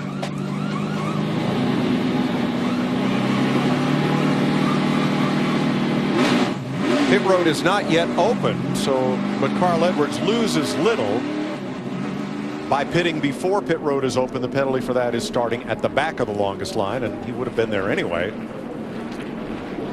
And Marcus Ambrose is in a bit early as well for 4 tires. Tells me that he probably felt like he may have had a tire going down. Right, that's most likely what Marcus was thinking. 55 looks like he may have a soft left rear right there, Larry. And there's why Marcus came in. He's got a soft left rear. What have we been, 25 laps? A little more than that. So it's taking its toll. 6th has been the place not to be. That's where Edwards and Earnhardt Jr. was, and somebody else cut a tire running 6th. Pit road's open, Krista. Jimmie Johnson telling Chad Knaus he's getting tight early. The higher he goes on the racetrack, the tighter he gets. He said he started out better on the run, but that speed did not maintain. Steve? Krista, leader Jeff Gordon telling Alan Gustafson, I really like the drive off on this race car. He said 10-4, we're going to leave it alone. Just 4 tires, Matt, for the 24. Harvick and Kenda swapped spots 3rd and 4th right before this caution. Kenda said his car loses the nose crossing the center of the corner, and it really ended tight that run. He needs an adjustment. You see he gets it. Meanwhile, Harvick said his car is both loose and tight at the beginning of the run. He needs help later in the run, and they were going to make an air pressure change to help him. Matt Kenseth again wins the race off pit road from Jimmie Johnson and Kyle Busch. Then Jeff Gordon and Kurt Busch. Yeah, Jeff Gordon's going to lose a lot. That #1 pit box on these cautions, that pays off, baby.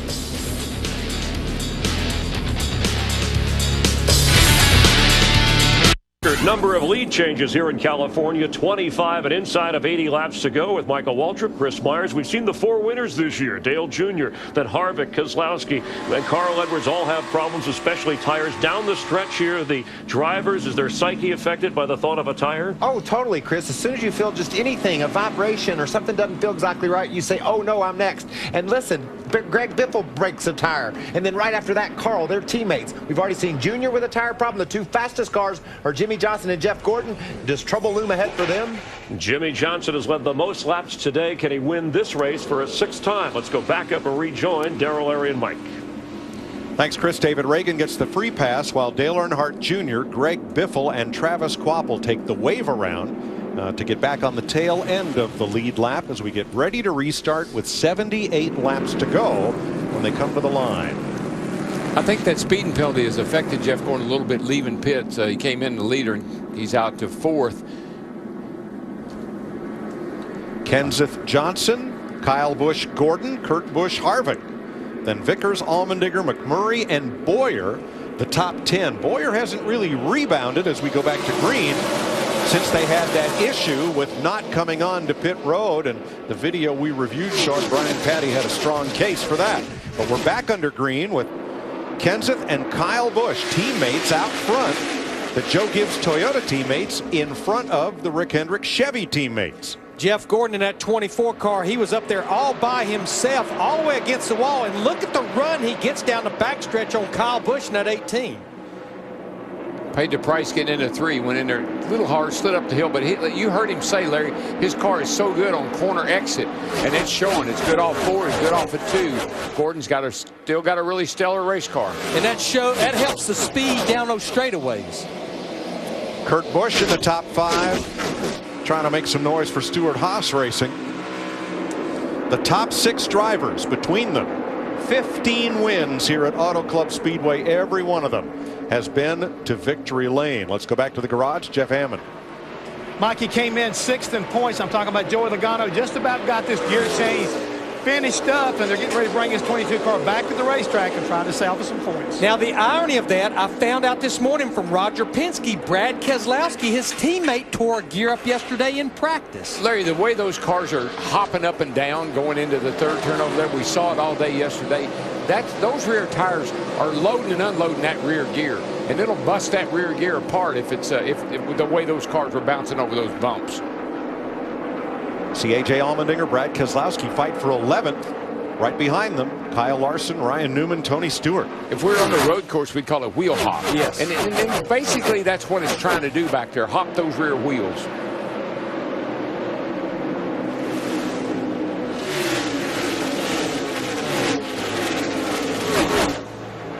Joey Logano backing out of his garage stall, and he will return to the race. After losing, well, we'll check when he comes back. It's at least 10 laps. But that little bit of a caution period certainly helped matters as far as time spent in the garage area.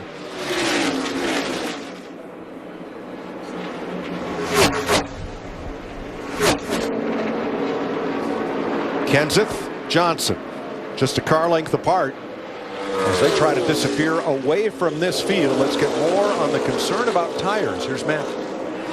Catching up with Steve Letarte, you've experienced the tire issues today. The bigger concern, do you have enough stickers to go to the finish? We should have enough tires. I hope. There's not really anything to do about it. So, yeah, I wish I knew what was wrong with the tires on our car. You know, we've adjusted everything we know to adjust to try to make it better, but it's just not working for us. So we'll piece it together, get a couple lucky cautions. I think we have a good enough car to run in the top 2 or 3. We just need to get there. Thank you, Steve.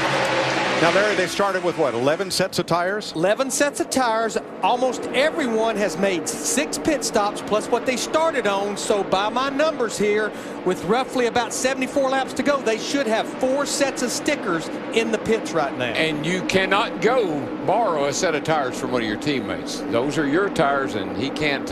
You can't get any of his tires, and we got a battle for the lead here. Jimmie Johnson takes over the lead as Jeff Gordon and Kyle Busch fought for 3rd. But they've continued to make that 20 car better and better. Remember, he started the race, fell way back.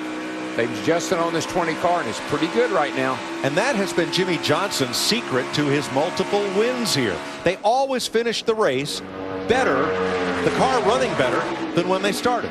But when I look at those two drivers, remember, that's the two drivers that battled for the championship last year. I talked about Jimmie Johnson felt like they were a little behind.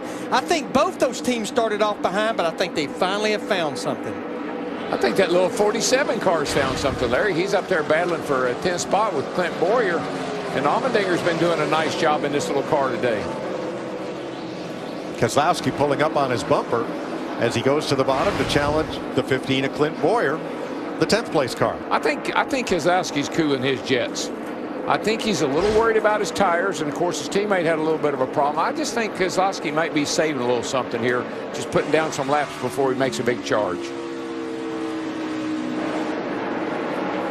And there on the right of your screen is the highest place to the Richard Childress cars, Paul Menard in 7th, Steve. Yeah, new dad Paul Menard saying, I'm a little bit tight. I need more drive off the corners. He's running this 7th position. And just remember, at the last high-speed racetrack we were at back at Las Vegas, he got that 3rd place finish a few weeks ago. His best finish here is 8th. Back at 10th, the battle rages on. Boyer, Keselowski, Allmendinger. Ryan Newman trying to close in on them, the yellow car.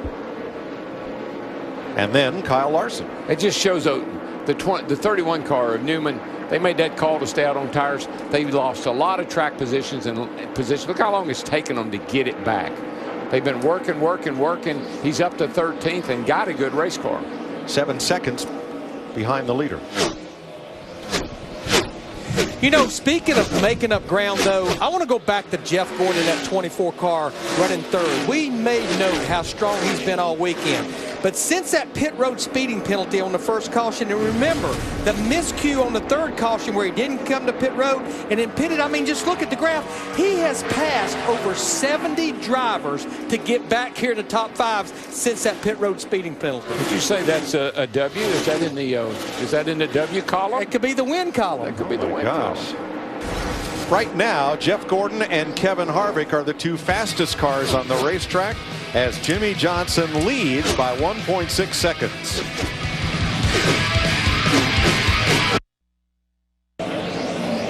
Tomorrow begins a new era. Mike Francesa comes to America's new sports network. The King of Sports Talk premieres there tomorrow at 1 p.m. Eastern only on Fox Sports 1 and streaming live on Fox Sports Go. Jimmie Johnson is still the leader, but Matt Kenseth is no longer the 2nd place car. Jeff Gordon has moved up to 2nd. And since we went to break, Kevin Harvick has climbed from 5th to 3rd. So there's the gap. Johnson to Gordon, 1.3 seconds. Harvick in 3rd, 2.2 off the lead. Kyle Busch is still in the 4th place behind Harvick by about 2 seconds. And the new 5th place driver is Paul Menard. Yeah, I've been watching Menard, and he's really closed up fast on the 18 car, and he's got a great race car right now. He also has some debris on that grill, it looks like, too. That's why he's fast. Mike, you documented about the 20 car fading, and he is indeed. The car has gone to the free side on entry. He's trying to change up his line, not helping. Meanwhile, Larry, to add further to your point, several teams are lobbying NASCAR for a 12th set of tires. Well, now, Greg Biffle's issue is not tires, it's overheating. You see the steam coming from the base of the windshield. And they've hooked up the cool down unit to try to get some cold water into that engine. Poor guy just hadn't been able to catch a break. Nope. He's had a rough day. No, he's one of the 2 drivers with Dale Earnhardt Jr. that took the wave around on that last caution to try to get back on the lead lap. And there's Kevin Harvick down on the apron, weaving back and forth with left rear. Left rear once again. Yep. And that was only 15 laps since that last restart. It was Harvick that brought out the first caution flag of the day at lap 18 with a flat left rear tire. I don't know if the fans at home can understand or not, but NASCAR gave these teams more rear camber this year. In other words, you can lean that tire on the left side out further than you could last year. In doing that, you're loading the outside shoulder of that tire and tearing it apart when it goes through these bumps.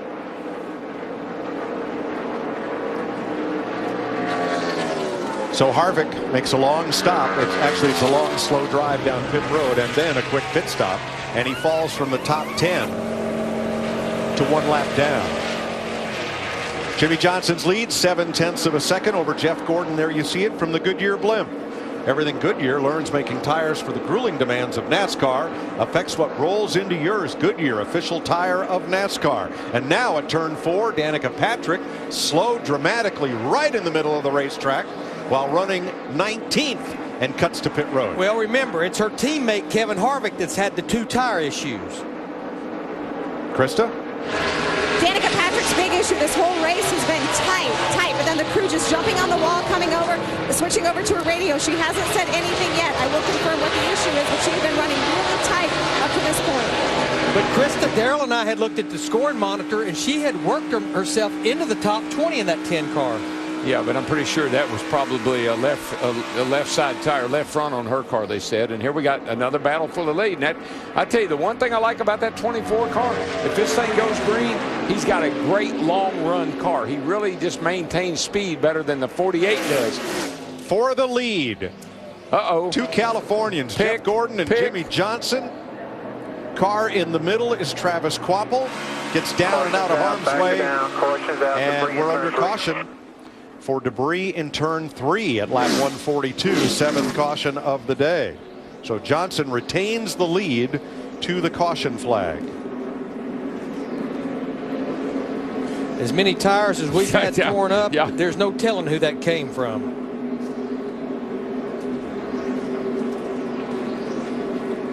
59 laps to go, Larry. What's this do to your strategy? Strategy's simple. Look at his head. What did it do to his strategy? 4 tires. 4 tires. There's not a lot of strategy here. You know you're going to get 4. Now, Kevin Harvick is 3 laps down. They may have to make another stop if they don't have all of the repairs, but he possibly would be one of the drivers that would try to take the wave around here to get one of those laps back. Keep an eye on Kevin Harvick, and let's see if that's where that piece of debris came from. They spent a good bit of time in the pits repairing the crush panels and all over on the left side over there. You see a piece fly out of it right there, so pretty sure that's where it came from. Boy, other than that win at Phoenix for Kevin Harvick, it has been one trying start for this 2014 season. Carl Edwards will get the free pass on this caution, so we never made it to green flag pit stops. What a surprise. Now, Mike, your question about strategy, it's a one-stop race from here, but that's for fuel. I'm just not sure about the tire situation. And we were riding with the 11 car there, Mike, and you know that Sam Hornish Jr. got in that car and started him back, and he had worked his way up into the 15th position, just getting comfortable in the car as he's gone along. We just saw Paul Menard go up there. I know all these drivers are going to make a pit stop, but remember, we had witnessed some debris on his grill. He was trying to get it off. I think I saw the same thing going on with Jimmie Johnson in the 48 with the pace car. That will help the pit stop if they don't have to worry about getting debris off the nose. Still looks like it might, yeah, I can't tell now. It might be something up there on the left corner. It looks like it might be a little piece. So coming around with 57 laps to go, pit road. The red light's still on, now green. Pit road's open. Krista.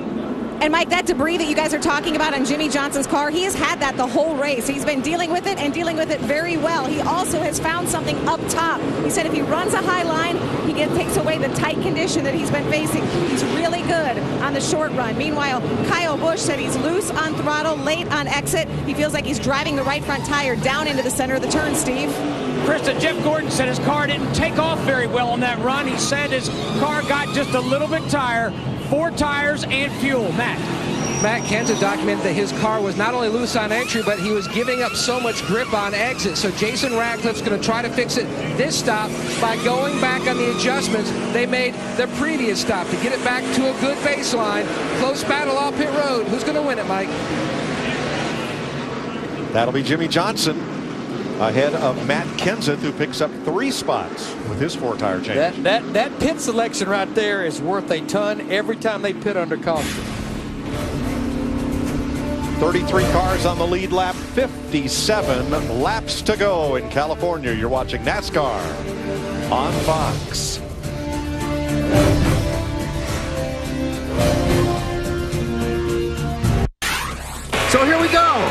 Drivers, start your engines!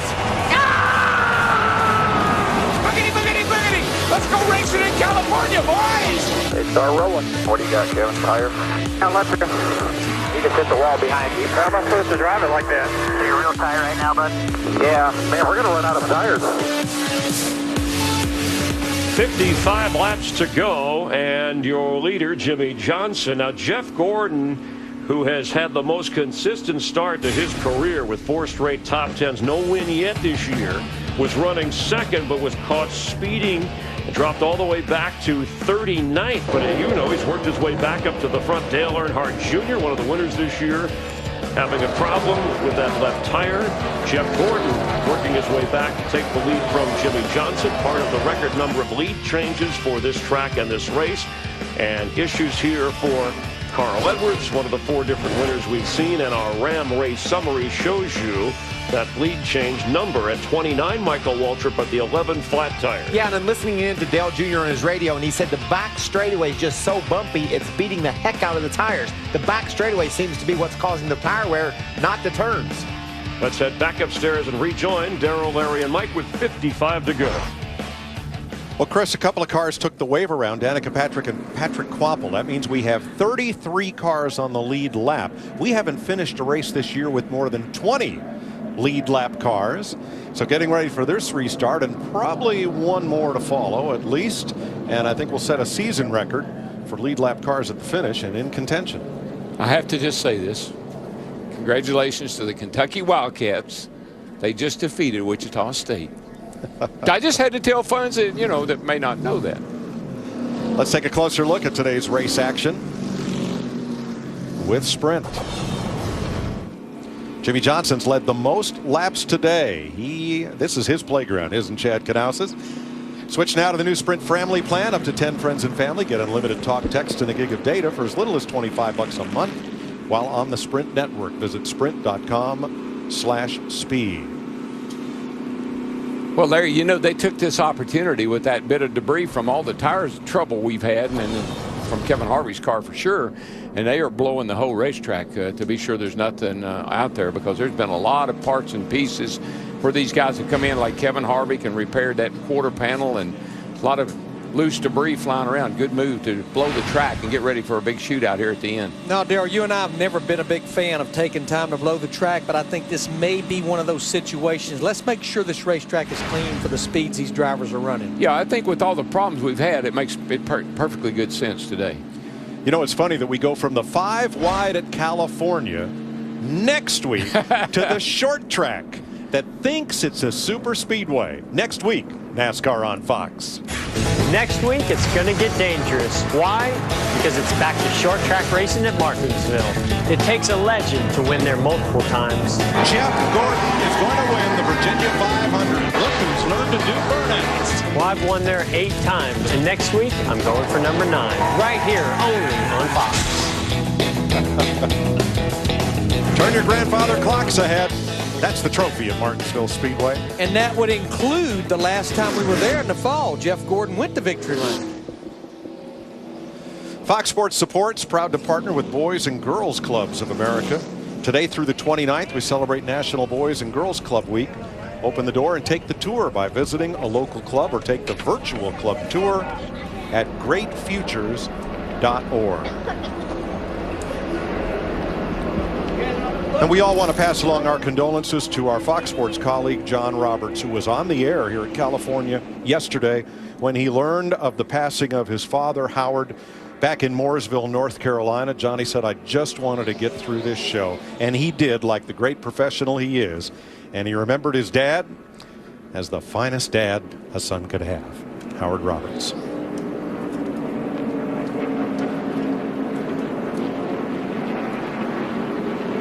"53 laps to go."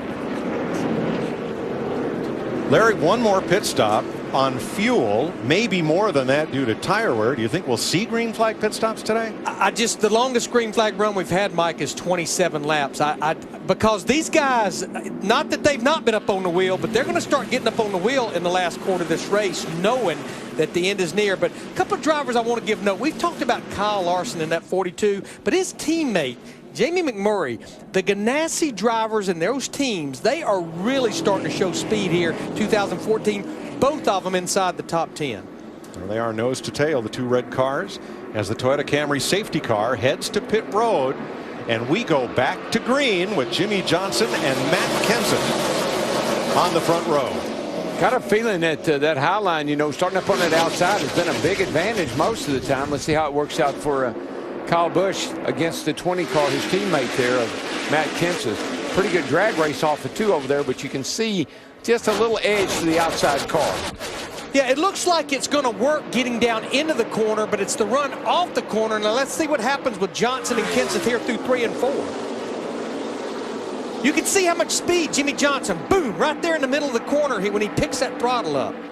Yeah, the car on the inside is just pinched down, and you got to put you got to put extra wheel into it. It just slows you down a little wee bit, gives that outside an advantage.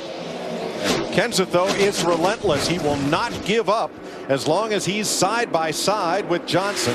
Kenseth edges ahead by almost a car length. Can he close up in front of Johnson? Nope, still side by side. He would like to, but he knows better. Boy, look at that 20 car. Now the spoiler or the splitter is starting to hit the track going down the back there. They've got that thing set up for the finish. Right behind them, Gordon and Vickers. Then the Busch brothers. All in a row.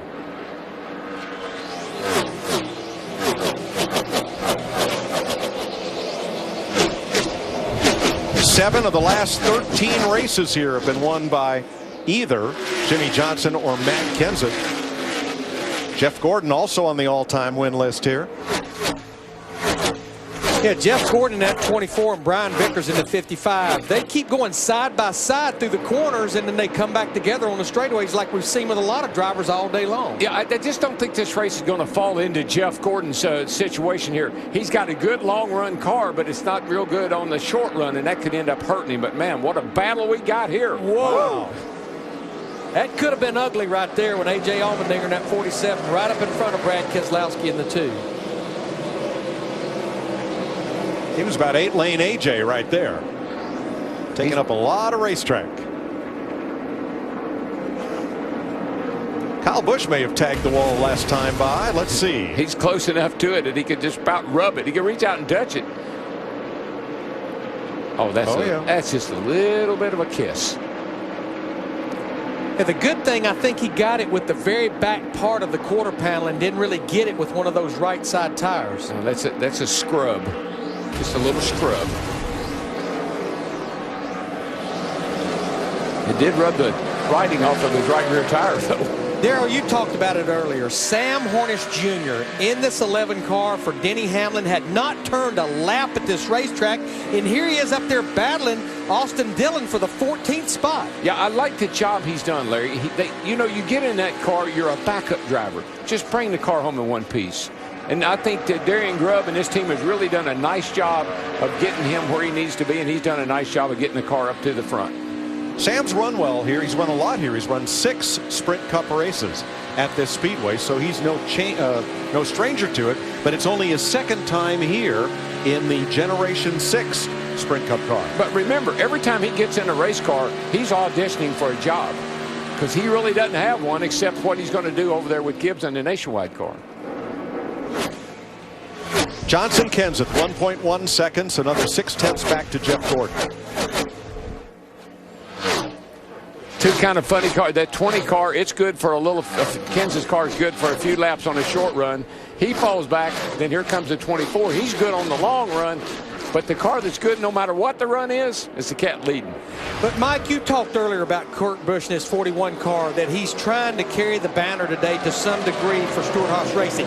He's trying to carry the banner today for Kurt Busch. He's still looking for his very first top 20 finish in 2014. And his owner and sponsor, Gene Haas, was with him out on the starting grid. Haas Automation in nearby Oxnard, California, the big maker of CNC machines. Gene Haas says, I've never been to Victory Lane in a car with my company's name on it, and those were the marching orders for today. 46 laps to go. Jimmie Johnson stretching it out a little bit on Matt Kenseth right now. The lead at almost 2 seconds, but a long way to go.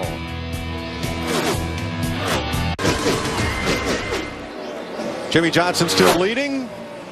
Tonight, a special Sunday night edition of the UFC on Fox Sports 1 with a rematch of one of the best fights of all time. Shogun Rua battles Dan Henderson. It's Shogun Hendo 2. Streaming live on Fox Sports Go, and tonight 7 p.m. Eastern only on Fox Sports 1. A lot of folks from our nation's military on hand here at Auto Club Speedway enjoying the Auto Club 400. 40 laps to go in today's race. Jimmie Johnson over Jeff Gordon, Brian Vickers, Matt Kenseth, and Kurt Busch. Vickers just put a big move on Matt Kenseth there to move into third place, and he's running faster lap times than our leaders are right now. Brian Vickers in the 55. He's stepped on it. Here's Clint Boyer, Vickers' teammate, in the number 15 and 6th. Their team, Michael Waltrip Racing, has just one top 10 finish in 2014. Steve? And Mike Clint Boyer's been battling back since that caution came out on lap 56, and he was convinced the pit road light was red. He's been battling a loose race car since. His crew chief Brian Patty just said it takes about 6 to 8 laps for your car to come in. Don't worry, it'll come to you. Clint just said it did.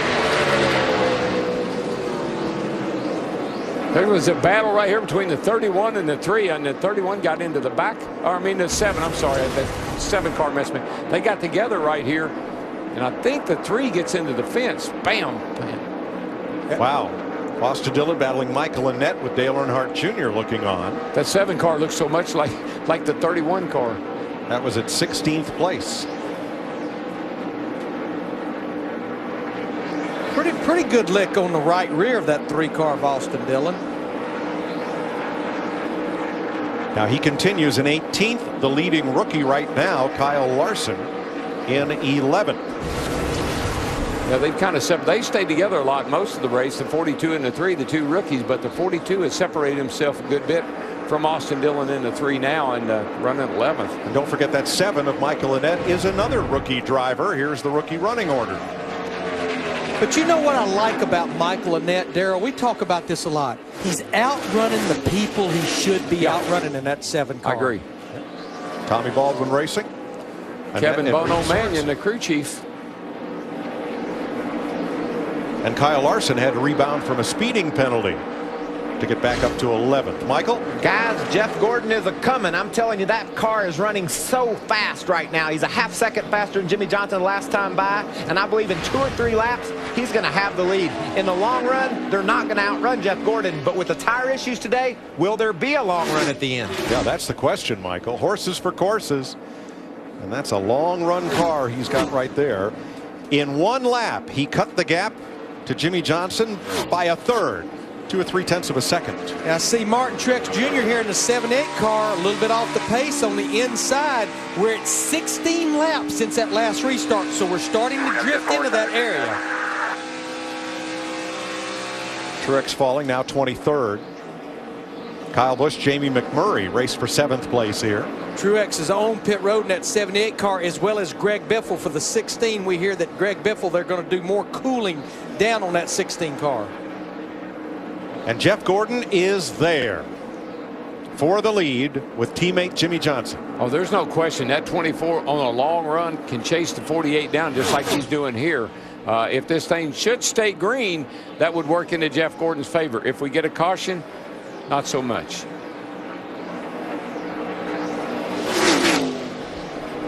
"35 laps, including at least 1 more pit stop before we reach the checkered flag in Fontana." You may remember a little video that I did with Pepsi Max called Test Drive. Oh, you're an idiot. Some folks on the internet question whether I really pulled that off. One of those people was Travis.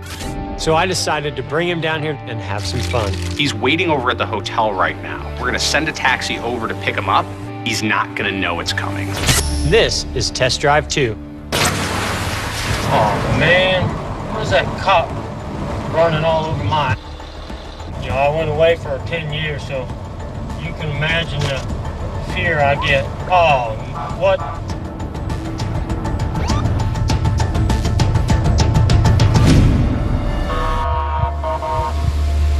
Oh, no way is this happening.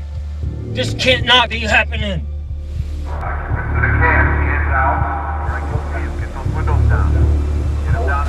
What did he just say? No, get out of the cab. We can put the windows down. I can't put my windows locked.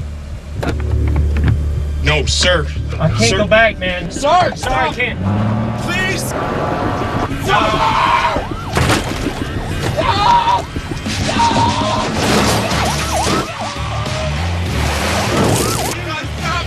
Can't go back. Sorry, man. It never works. This never works. Let me out, sir. Just unlock the door and let me out.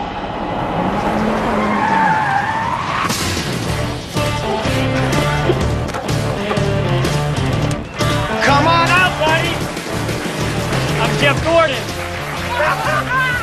Was that for real? That was for real, yes.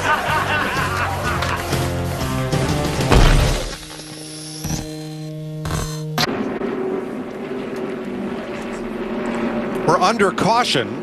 What happened first was Josh Wise cut down a left rear tire. Then David Gilliland got up and into the wall and came down track just in front of Danica Patrick and Justin Allgaier. Here's a look at it way off in the right. But here's the 98 down here. He's already had trouble. He lost his left rear, and then the 34 car here, he had something to happen. Close call for Justin Allgaier and Danica Patrick. Krista. Jimmie Johnson pulling into his pit stall. He said whatever Chad did on that last stop, he likes it. He wants just a little bit more of the same. And remember, his car's very good on the short run, different than his teammate Jeff Gordon. Steve? Krista, Jeff Gordon said, my car's pretty good. Just free me up a little bit. Meanwhile, Clint Boyer in the 15, lower left of your screen, said the right rear is money right now. Leave it alone. We aren't bad. Matt. Pole sitter Matt Kenda said, I need help in all three segments of the corner, the entry, the center, and then the exit. The car just too free. I don't know if we can make enough adjustments to have a car capable of beating the 24 and 48, but Jason Ratcliffe says if we get a short run near the end, we'll have something for him.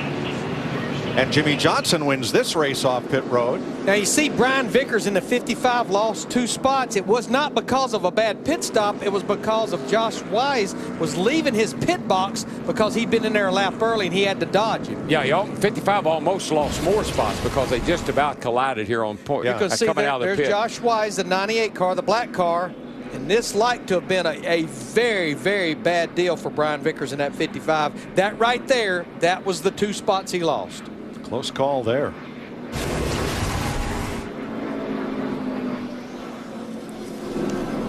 Now, Josh Wise was trying to stay on the lead lap. That was the urgency with which he left the pits. Not sure if he was successful. We'll check scoring next time by. Yeah, we still have 33 drivers on the lead lap with 32 laps to go. When Wise came into the pits, he had no left rear tire. Now, watch what happens here on Jimmie Johnson's stop. All right, what he's doing, he put that patch right on there. That's going to put a little more front down for us. I think it's cooling down just a little bit. Plus, he's been out in clean air so much, that stops that radiator opening up a little bit. It helps front down for us and it helps straightaway speed. He had that patch already made up, and it was attached to his uniform. But that's how sensitive these cars are. That's a little bitty piece of tape. But it will make a little bitty difference. But that's all he needs is a little bitty. Little piece of cooling hose there that they'll have to pick up. There's the right side damage on Austin Dillon's car. But let's take a look back here. Jimmie Johnson, as a kid, raced motocross bikes, then went to off-road racing, then to the NASCAR Busch Series, and came here in 2002 to his home track. And won. You know how they won that day? Gutsy call. He took fuel only. That was the first of 66 wins right there. Yes, sir. Both Johnson and Kyle Busch have their first Sprint Cup wins here at this racetrack. And Chad Knaus is the only Sprint Cup crew chief Jimmie Johnson's ever had. And he has 6 championships. His mentor, Jeff Gordon, who suggested Rick Hendrick sign Jimmie Johnson. Some interesting stats there, but first, we listened in on Jeff Gordon's team. It's a really good stop for me sliding in there like that. Stop, bud. All right, man, let's focus in and close this thing out. Time to close this thing out. That's what I saw on his stop. He came in a little hot. He gave it a little gas coming to his pit box, and he slid way past the crew, and they had to catch up with the car. That's what he's talking about.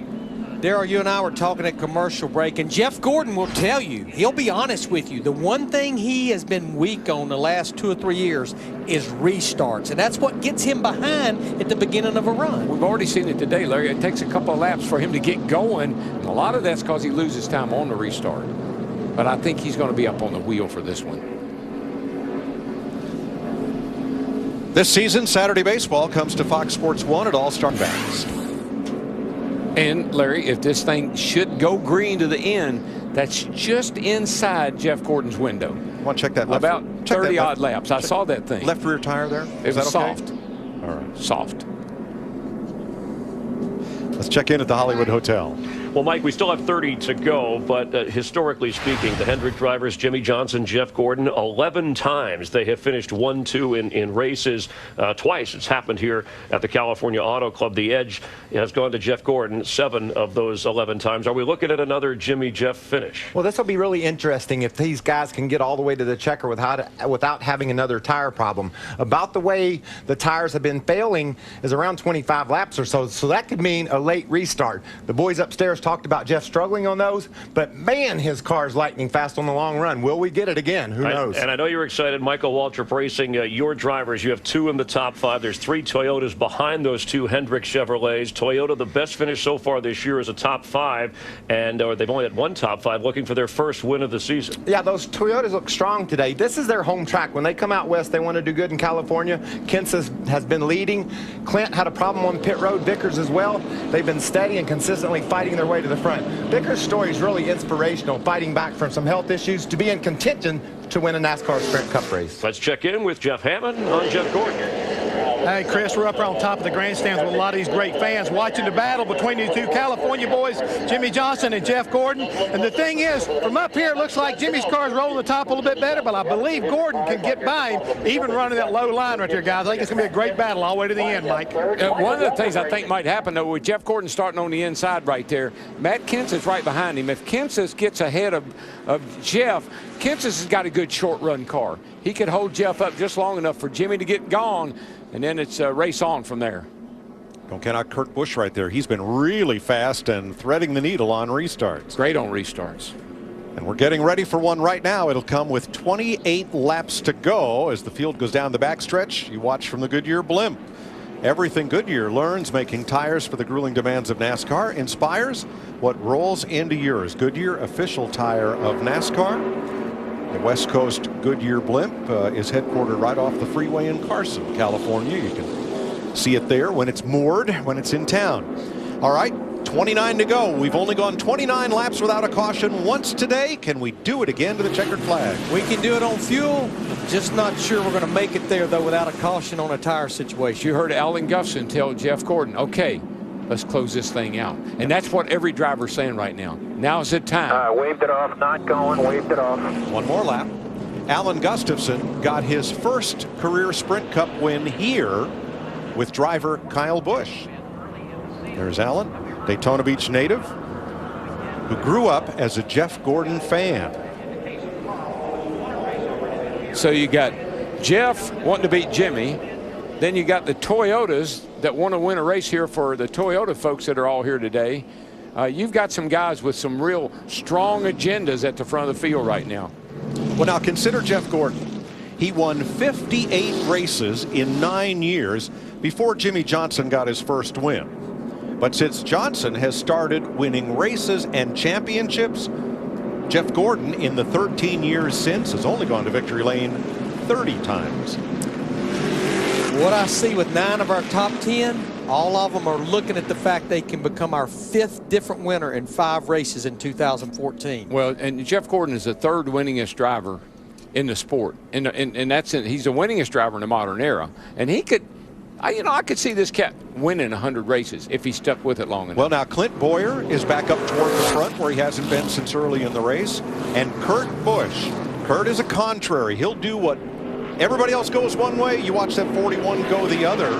For example, 18 laps ago, he ran his fastest lap of the race. Everybody else in that group ran their fastest laps way earlier in the race. I just think right now the deck is stacked against Jeff Gordon. He's got a great car. On the long run, he's got the car to beat. But, man, there's some guys back here that are great on restarts, and there's a bunch of guys back here that want to win this race. So it's the guy that wants it the most is going to have to go up there and get it. And right now, we're about to have the easiest chance to pass. Oh, yeah. Between now and the checkered flag coming up right here. These next 2 laps, 4 miles, 4 wide, 5 wide, anything goes. Green flag. Pretty good restart by Jeff Gordon. He didn't lose a bit on that one. But here comes that Matt Kenseth car. He's blocking, heading off into turn 1. And Kurt Busch threads the needle right up the middle. Wow. Here comes Boyer looking to the outside. Jeff Gordon wiggled bad there, just in the middle of turn 2 that time. But still, that's a really nice restart for Gordon. But his car, he's just got to get going. He cannot hesitate. He's got to get going. I tell you who's not hesitating is Sam Hornish Jr. in that 11 car. He went from the top of the racetrack to the apron in the backstretch. Penthouse to the basement in one move. A 2-time IndyCar winner here is Hornish. Hornish has just been practicing for about 350 miles. He's ready to race now. 3rd, 4th, 5th, Boyer and the Busch brothers. Just get the feeling something is going to happen there. The 41, the 15, and the 18. Let's get a feeling something's going to happen all over this field. They're really bunched up. Yeah, Kurt Busch is trying to break an 82-race winless streak. It's been a long time, even with 24 wins, a long time since that last trip. Look at him all the way to the apron with that 41 car. 1, 2, 3, 4. That car doesn't know where it can't go. That's what Junior Johnson always told me. Boy, that car ain't got any idea where it's at. Kurt Busch to 3rd. Boyer 4th. Kenseth, Kyle Busch, Keselowski in the 2. Kyle Busch at 18. Turn 2. I think it's the 11. It is. It's Sam Hornish. I think he lost a tire. Hold your line there. Hold your line. We're still green. Hold your line. No caution. No caution. And it looks like we'll stay green. Big slide for Sam Hornish in the 11. Yeah, it looked like a car that had a tire issue, but maybe he just drove it in there and lost it. Well, he lost almost 10 spots. He went from 12th to 21st. Well, they were all wadded up right there, Larry. He could have even had some contact with someone. I believe he got a little bump from Paul Menard in that 27 car. Yep. But what a save. What a great save. My gosh. He just saved a car and kept this race green, although Hornish has slid now to 22nd. 29 cars on the lead lap. When they come around, 23 laps to go. And the big question, we can make it on fuel. Can everybody make it on rubber? Yeah, if there are no more cautions, Jeff Gordon will win this race. And Jimmy Johnson, as well as Kurt Busch and A.J. Allmendinger, who just cracked the top 10, the fastest lap they've run so far in this race. But Jimmy Johnson knows how good Jeff Gordon is. So Jimmy Johnson right now is trying to formulate something in his mind, run a different line. What can I do to hold that 24 up? And I'm not sure he can.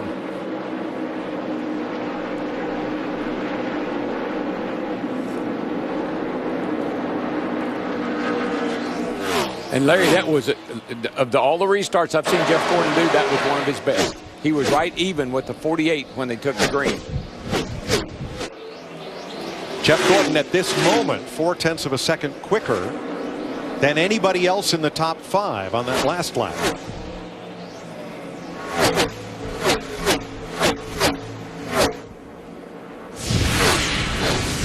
Martinsville next Sunday. We go short tracking in Southern Virginia. Boy, what a change of pace from Auto Club Speedway that will be. With NASCAR on Fox. Number of top stars have had trouble today. Kevin Harvick 3 laps down. Greg Biffle 8 laps in arrears. Joey Logano 11 down. Casey Kane 26 laps behind. tell you what, that 24 car, Jeff Gordon, he has taken big chunks out of that 48 car right now the last 2 laps. Oh, third place, Clint Bowyer and Kurt Busch getting awfully chummy here. Yeah, drag race down the back. Bowyer will probably dive it into 3 here and maybe be able to take the spot. Still outside, bumper, and clear. There you go. Nice work. What a great rebound for Clint Bowyer.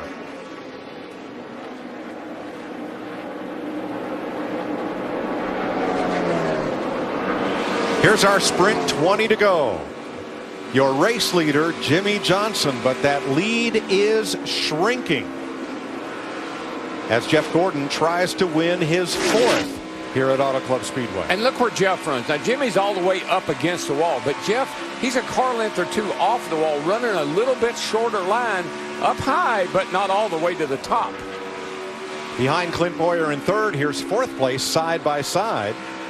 Kurt Busch and the 2 of Brad Keselowski. And remember, Brad Keselowski in that 2 when the caution flew on lap 69, he was outside the top 35 by staying out the caution before that. But I like the line that Jeff Gordon's running, and I'll tell you why. He's trying to get the clean air on the nose of his car so he doesn't pick up the push.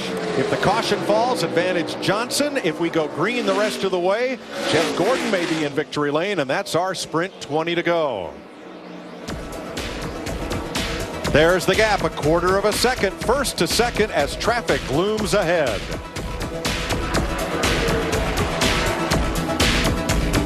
When you switch to Sprint's new family plan, friends are like family. So who's going to be in yours? My girl's a lady in my fantasy league. Except Jerry. But the more people you add, the lower the rate. Fine, Jerry.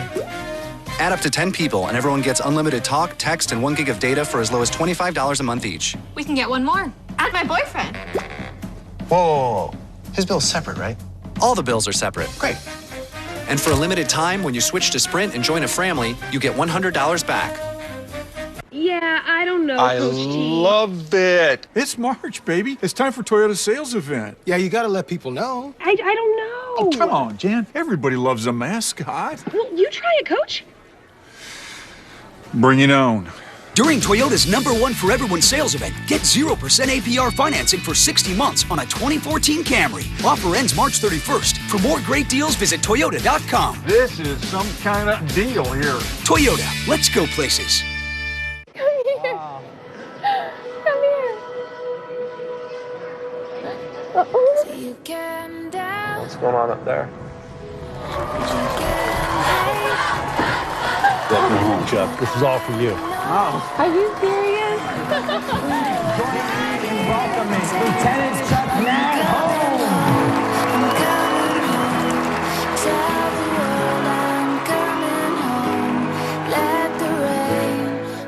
How can I help you? So I have this idea. Is there a way to turn on electronics from my recliner?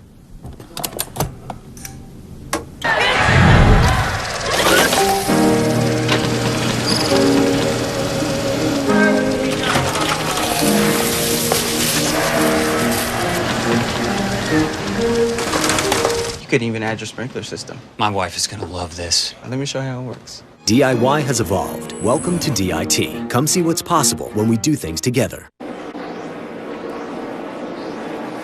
16 laps to go. 2 laps ago, Jeff Gordon was right on Jimmie Johnson's bumper, and now he's dropped to 0.8 of a second behind. That gap is not getting larger, but it's not getting smaller either. All the great drivers I've watched or raced with, they always have a little something in the bank. Right when you think you've got them, right when you think you've got them set up and you're going to make the pass, late in a race like this, they find something and they drive off and leave you. David Pearson was great at doing that. Ricky Stenhouse slow in the back straightaway, making his way to pit road. We stay green, however. Here comes your race leaders, Jimmie Johnson, Jeff Gordon, separated by 1 second. That margin is growing, Mike. 48 has just literally hit the afterburner.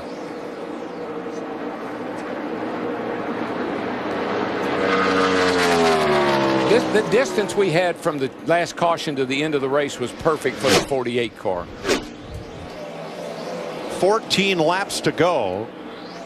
Your 5-hour energy, big move of the race. Well, first caution when Jeff Gordon got busted for speeding coming into his pit and had to restart last, just made him more determined. He came from 35th up to the front has led this race 14 laps and fought his way to second and in a position to challenge for the win.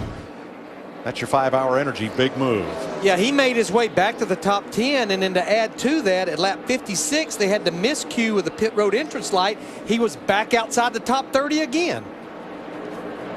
I just wonder if something's wrong with the 24 there, because I mean, we all expected him to be able on this long run to get up there and get after him. Steve? Well, Alan Gustafson just said to Jeff Gordon, hang on, let's see if we can get a caution. The pit crew, they all put their helmets on as if they were going to go to work pretty quick. Well, here's the warning. Again, he's feeling a vibration, but here's the warning. We've been 15 laps since the restart. I know we have 12 to 13 to go. I think we're getting close to that window when we could be flirting with someone else having a flat left side tire. This is the time when you want to see a caution, not be the caution. You got it. That's right. Ricky Stenhouse made his pit stop and got back out there. Here's what happened to him a lap ago.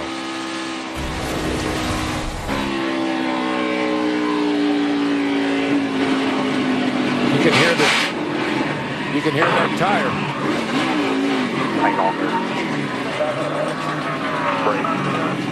That would be the third Roush Fenway driver that's had a tire issue today on the left side. Biffle and Carl Edwards as well.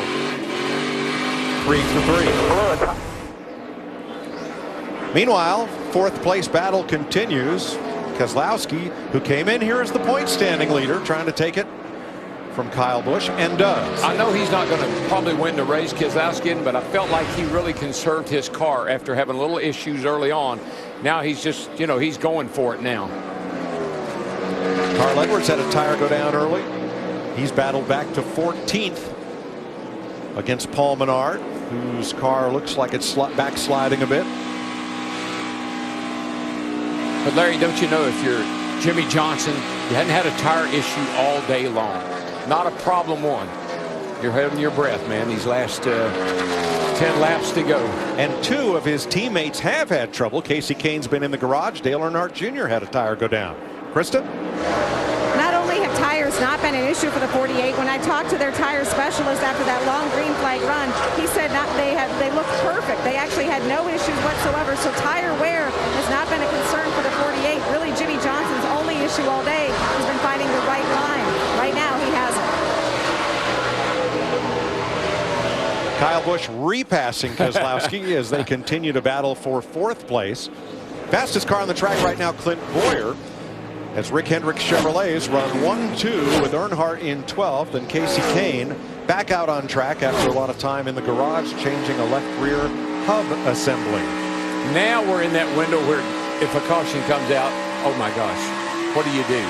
There's no question in my mind. No. 4 more good years. I think even if we get down to about 4 or 5 laps to go, Darrell, I don't think what we've seen with those drivers that stayed out, like Brad Keselowski, Ryan Newman, I just don't know if you can give that up. Remember last year, the final restart came with 11 laps to go, and Dale Earnhardt Jr. motored from 18th to 2nd at the checkered flag in just 11 laps. On any other track, I'd say track position is king. But this thing is so wide and so big, and you can pass a lot of cars in either corner or down the straightaway because you have plenty of room. We saw those 2 drivers I spoke about. By the time we got to turn 2, they were about to get run over on those older tires. Only had 9 laps on the tires. 8 laps to go. Kyle Busch quickest on that circuit. He's in 4th place holding off Keselowski. And look at the lead. 2 seconds, 2.1 now, Johnson to Gordon. And I don't want to jinx these last 8 laps, but we now are closing in on 20 laps on these tires since that restart. Longest green flag run today, 29 laps. We'd close to equal that with this run if we go to the checker.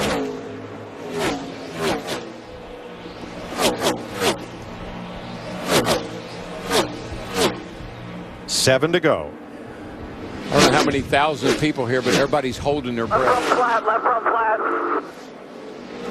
That was Jimmie Johnson, the race leader. Get it slow. Come to the outside. Good grief. That was 21 laps right there. And hadn't had a problem all day long. We stayed green so far. Left front took the cowl flap out. And Johnson will have to make it to pit road, and his chance to win his first race of 2014 seems to have lost all its air. Jeff Gordon will come across as the race leader with 6 laps to go. And in a lot of ways, I give Jeff Gordon a lot of credit. He went up there and made Jimmie Johnson run harder than he's run all day. Put a little pressure on him. Krista? I'm in Jimmie Johnson's pit. It is most definitely a left front. The left front is gone. Left front tire gone on the 48. Ryan Newman to pit road as well. Steve.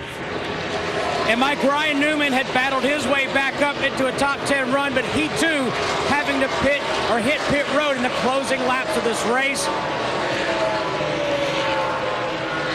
Now, when I look at Jeff Gordon in that 24 car right now, as he's coming to 5 to go, he has a 3.5 second lead over Clint Bowyer. I think the best thing they can do for him is keep him abreast of that interval. Yeah, because Jeff Gordon already said he had a vibration. He said he had some sort of problem.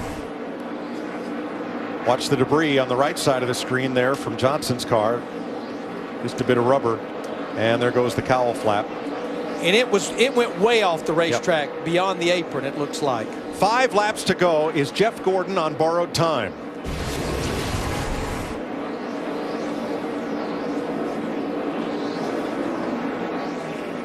Keselowski left rear. Again, the 6th place car has trouble for about the 4th or 5th time today. And it becomes a struggle of survival to get through these final laps. 9 car down the back straightaway almost caused a big wreck. He's got a problem. Marcus Ambrose. We're in that window, Larry. Oh, we're well outside that window. I think the whole question is going to be, are these guys going to get off the racetrack? 2nd place, Clint Bowyer. Kyle Busch on the right side of your screen. Jeff Gordon's got a tiptoe around here. 3.5 more laps. And he is tiptoeing. He has slowed the pace down a little bit, but he still has a 2.5 second lead coming to 3 to go. Yeah, they're not going to catch him unless he has a problem. Kyle and Bowyer duking it out with each other. And that's Eddie DeHaan, Jeff Gordon's leader at the line now. And he has slowed his pace, Darrell, 1.2 seconds. If he runs that pace, he's only going to win this by a car length. And if he has to pick it up, he can pick it up. He has more in the bank, but there's no reason to abuse this race car right here. Well, one thing about it, he's run up on a slow car here that's going to hinder his progress a little bit, but it's just not going to be enough time for these guys to catch up, I don't think. The flag that he really wants to see first is that white flag, because we know we have a race then. Bowyer, I believe Bowyer's got a problem, it looks like. Yep, he does. Bowyer's. Oh, round he goes. Jeff Gordon coming to 2 to go. Caution. Caution. We do not get to the white flag, at which the next flag would have ended the race. We were on borrowed time. I mean, these guys left and right are having trouble. The 9th caution flag flies for Clint Bowyer at lap 198. What have we had today, Larry?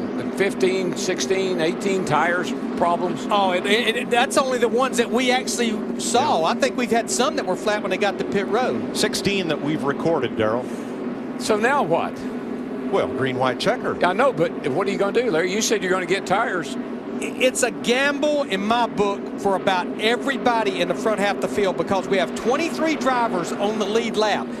If I'm Jeff Gordon and Alan Gustafson, I'm going to stay out. It's a green, white checker, but I have to have enough friends to help me. That's going to be the gamble right there. Larry, we already talked about how wide this track is, how easy it is to pass. Larry, how could you not take tires? All I can tell you is I hope you stay out if I'm running second. During this green flag run, here is the sequence of tires going down. First leader, Jimmie Johnson. Left front. Brad Keselowski trying to stretch it to the finish. Left rear, Marcus Ambrose.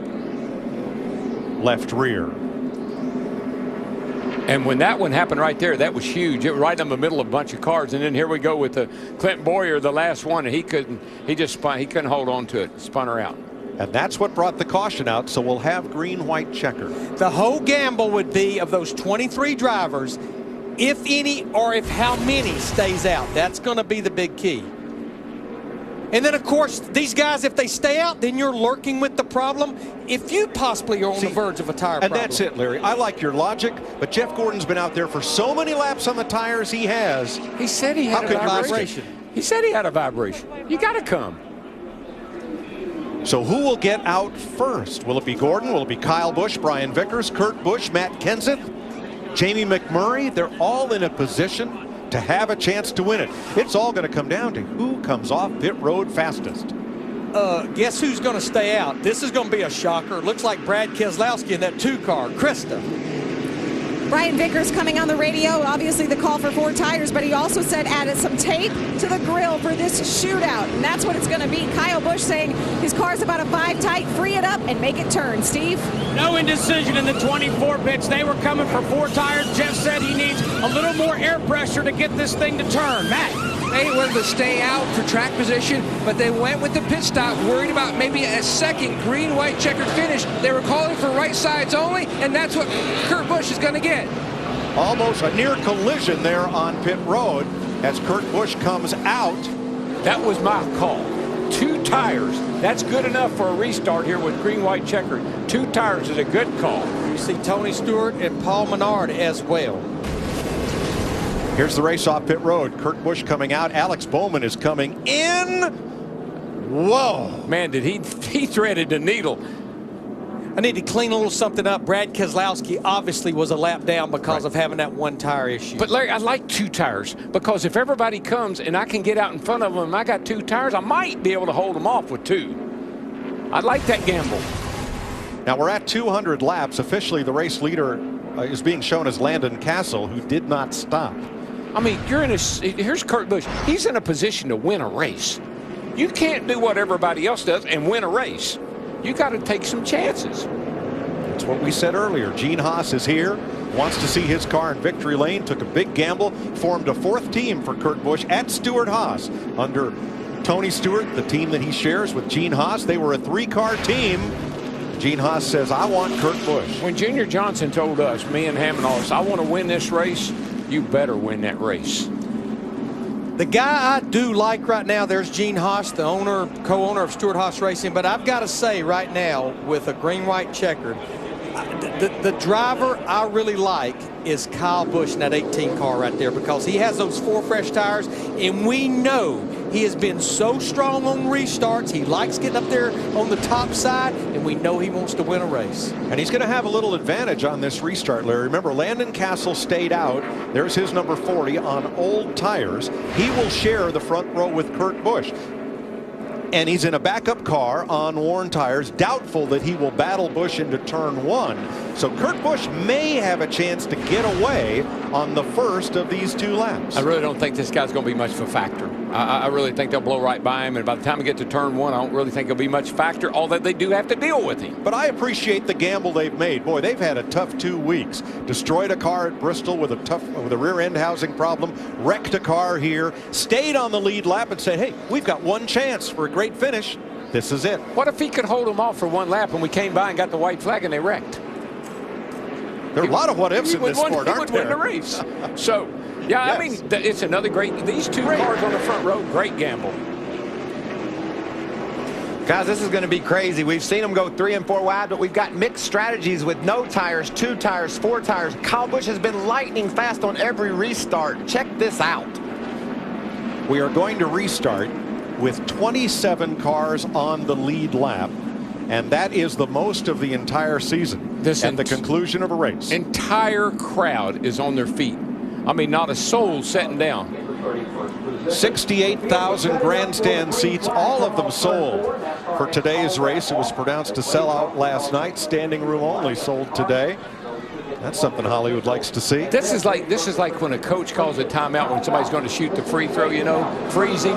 And that's kind of what that extra lap was like, another lap to think about what I'm going to do. Cassill has elected the outside for the restart. And I know we've been talking about Kyle Busch back there on that 3rd row, but his teammate Matt Kenseth in the 20, he also has 4 fresh tires starting on the outside of the 3rd row. All right, they're trying to straighten out the running order before we go back to green. NASCAR working on that now.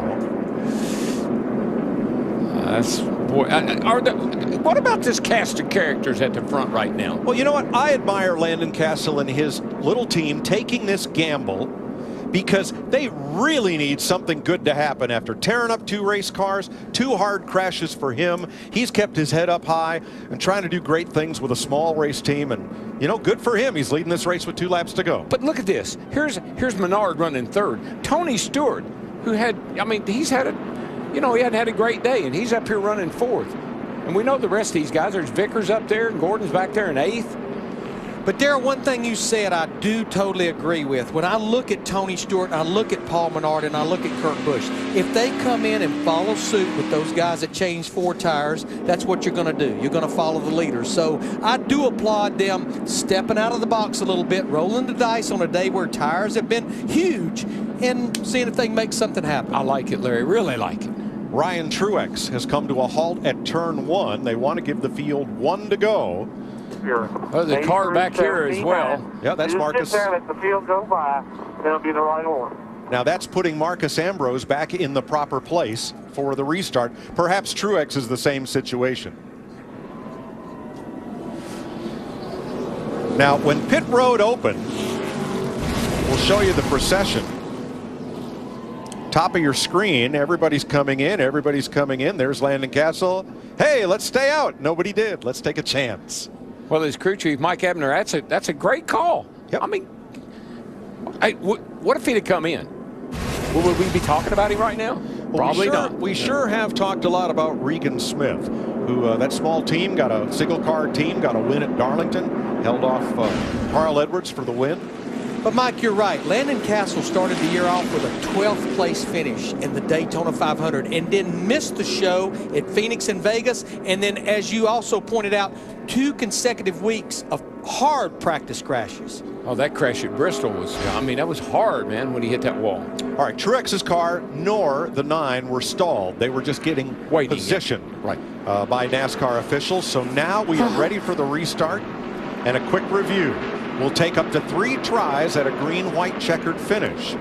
If the leader takes the white flag, the 1 lap to go flag under green, the next flag ends the race. Yeah, have we had a normal race this year? I can hardly remember one. Every week it's always something different. We're not going to start now. Well, we've talked about it the whole race. Restarts here at Auto Club Speedway, unbelievable. Yeah, that's the one thing with 2 tires now. You better just get those tires cleaned up good. You don't want to spin them. Kurt Busch has fought his way to the front all day. He's threaded the needle on restarts. He's run 3 wide, 4 wide, whatever he's had to do. He's a former champion of this series. He got knocked off the top rung, had to fight his way back to a top team. He's there. He could be 2 laps away from his first win of the season with Tony Stewart right behind him. Here we go. And he tried to put the block. Boy, they're bobbing and weaving going off into that corner down there. Turn 1. Tony Stewart on the bottom trying to take it from Kurt Busch. Stewart-Haas 1-2 off turn 2. Drag race down the back. Advantage 41. Kyle Busch 3rd. Menard.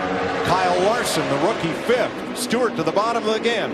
Larson following suit. 2 veteran open wheelers on the inside against Kurt and Kyle, the Busch brothers. And look at the rookie back here in the 42 car. I mean, he's watching this action. And this is the same position Kyle Busch was in a year ago with Denny Hamlin and Joey Logano battling for the lead. White flag. Landon Castle bounced off the wall, goes to pit road. Here we go. Through the middle.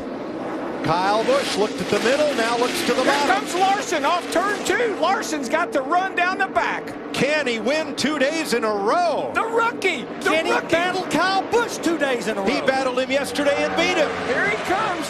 Diving to the inside. Kyle took the block. He blocked him.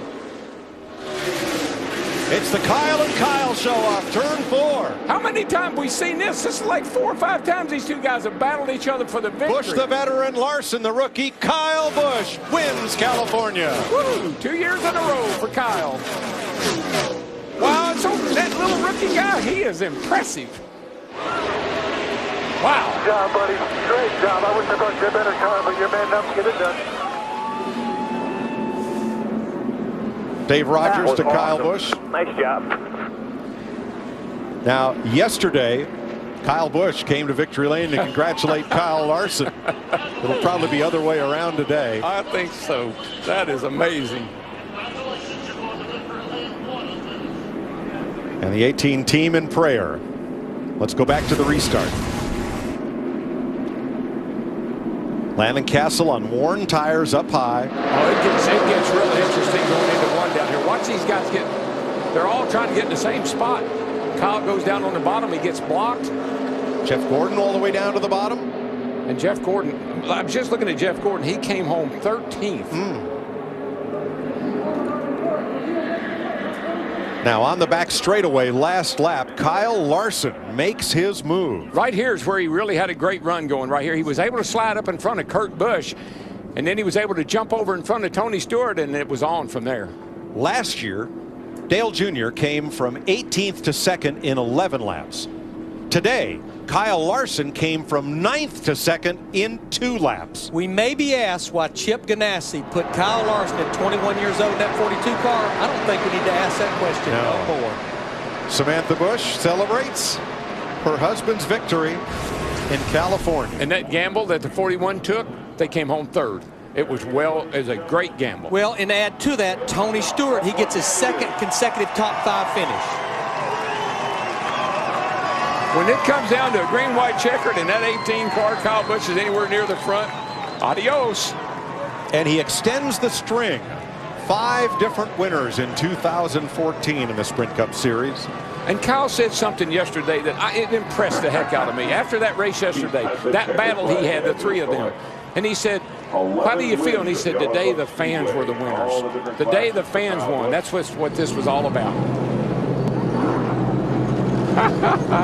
And today, in front of a sellout crowd, I think the fans won again. I think you're right. Kyle Busch scores his 29th career Sprint Cup Series victory, and he'll head for victory lane. Kyle Busch puts Toyota in victory lane, not too far from the Toyota home office as we welcome you to the Sprint Post-Race Show. We are live from the Auto Club Speedway. For the 3rd time, Kyle has won this race. 29th career Sprint Cup victory, and he's only 28 years old. And March is his month. He marched to the front, getting past Kyle Larson, the rookie, his brother Kurt Busch, and Tony Stewart from Stewart-Haas Racing. With Michael Waltrip, Chris Myers, I'm glad to have you watching with us. A record number of lead changes for this track and this race, 35. In the end, Kyle's celebrating, and our Steve Burns is down there.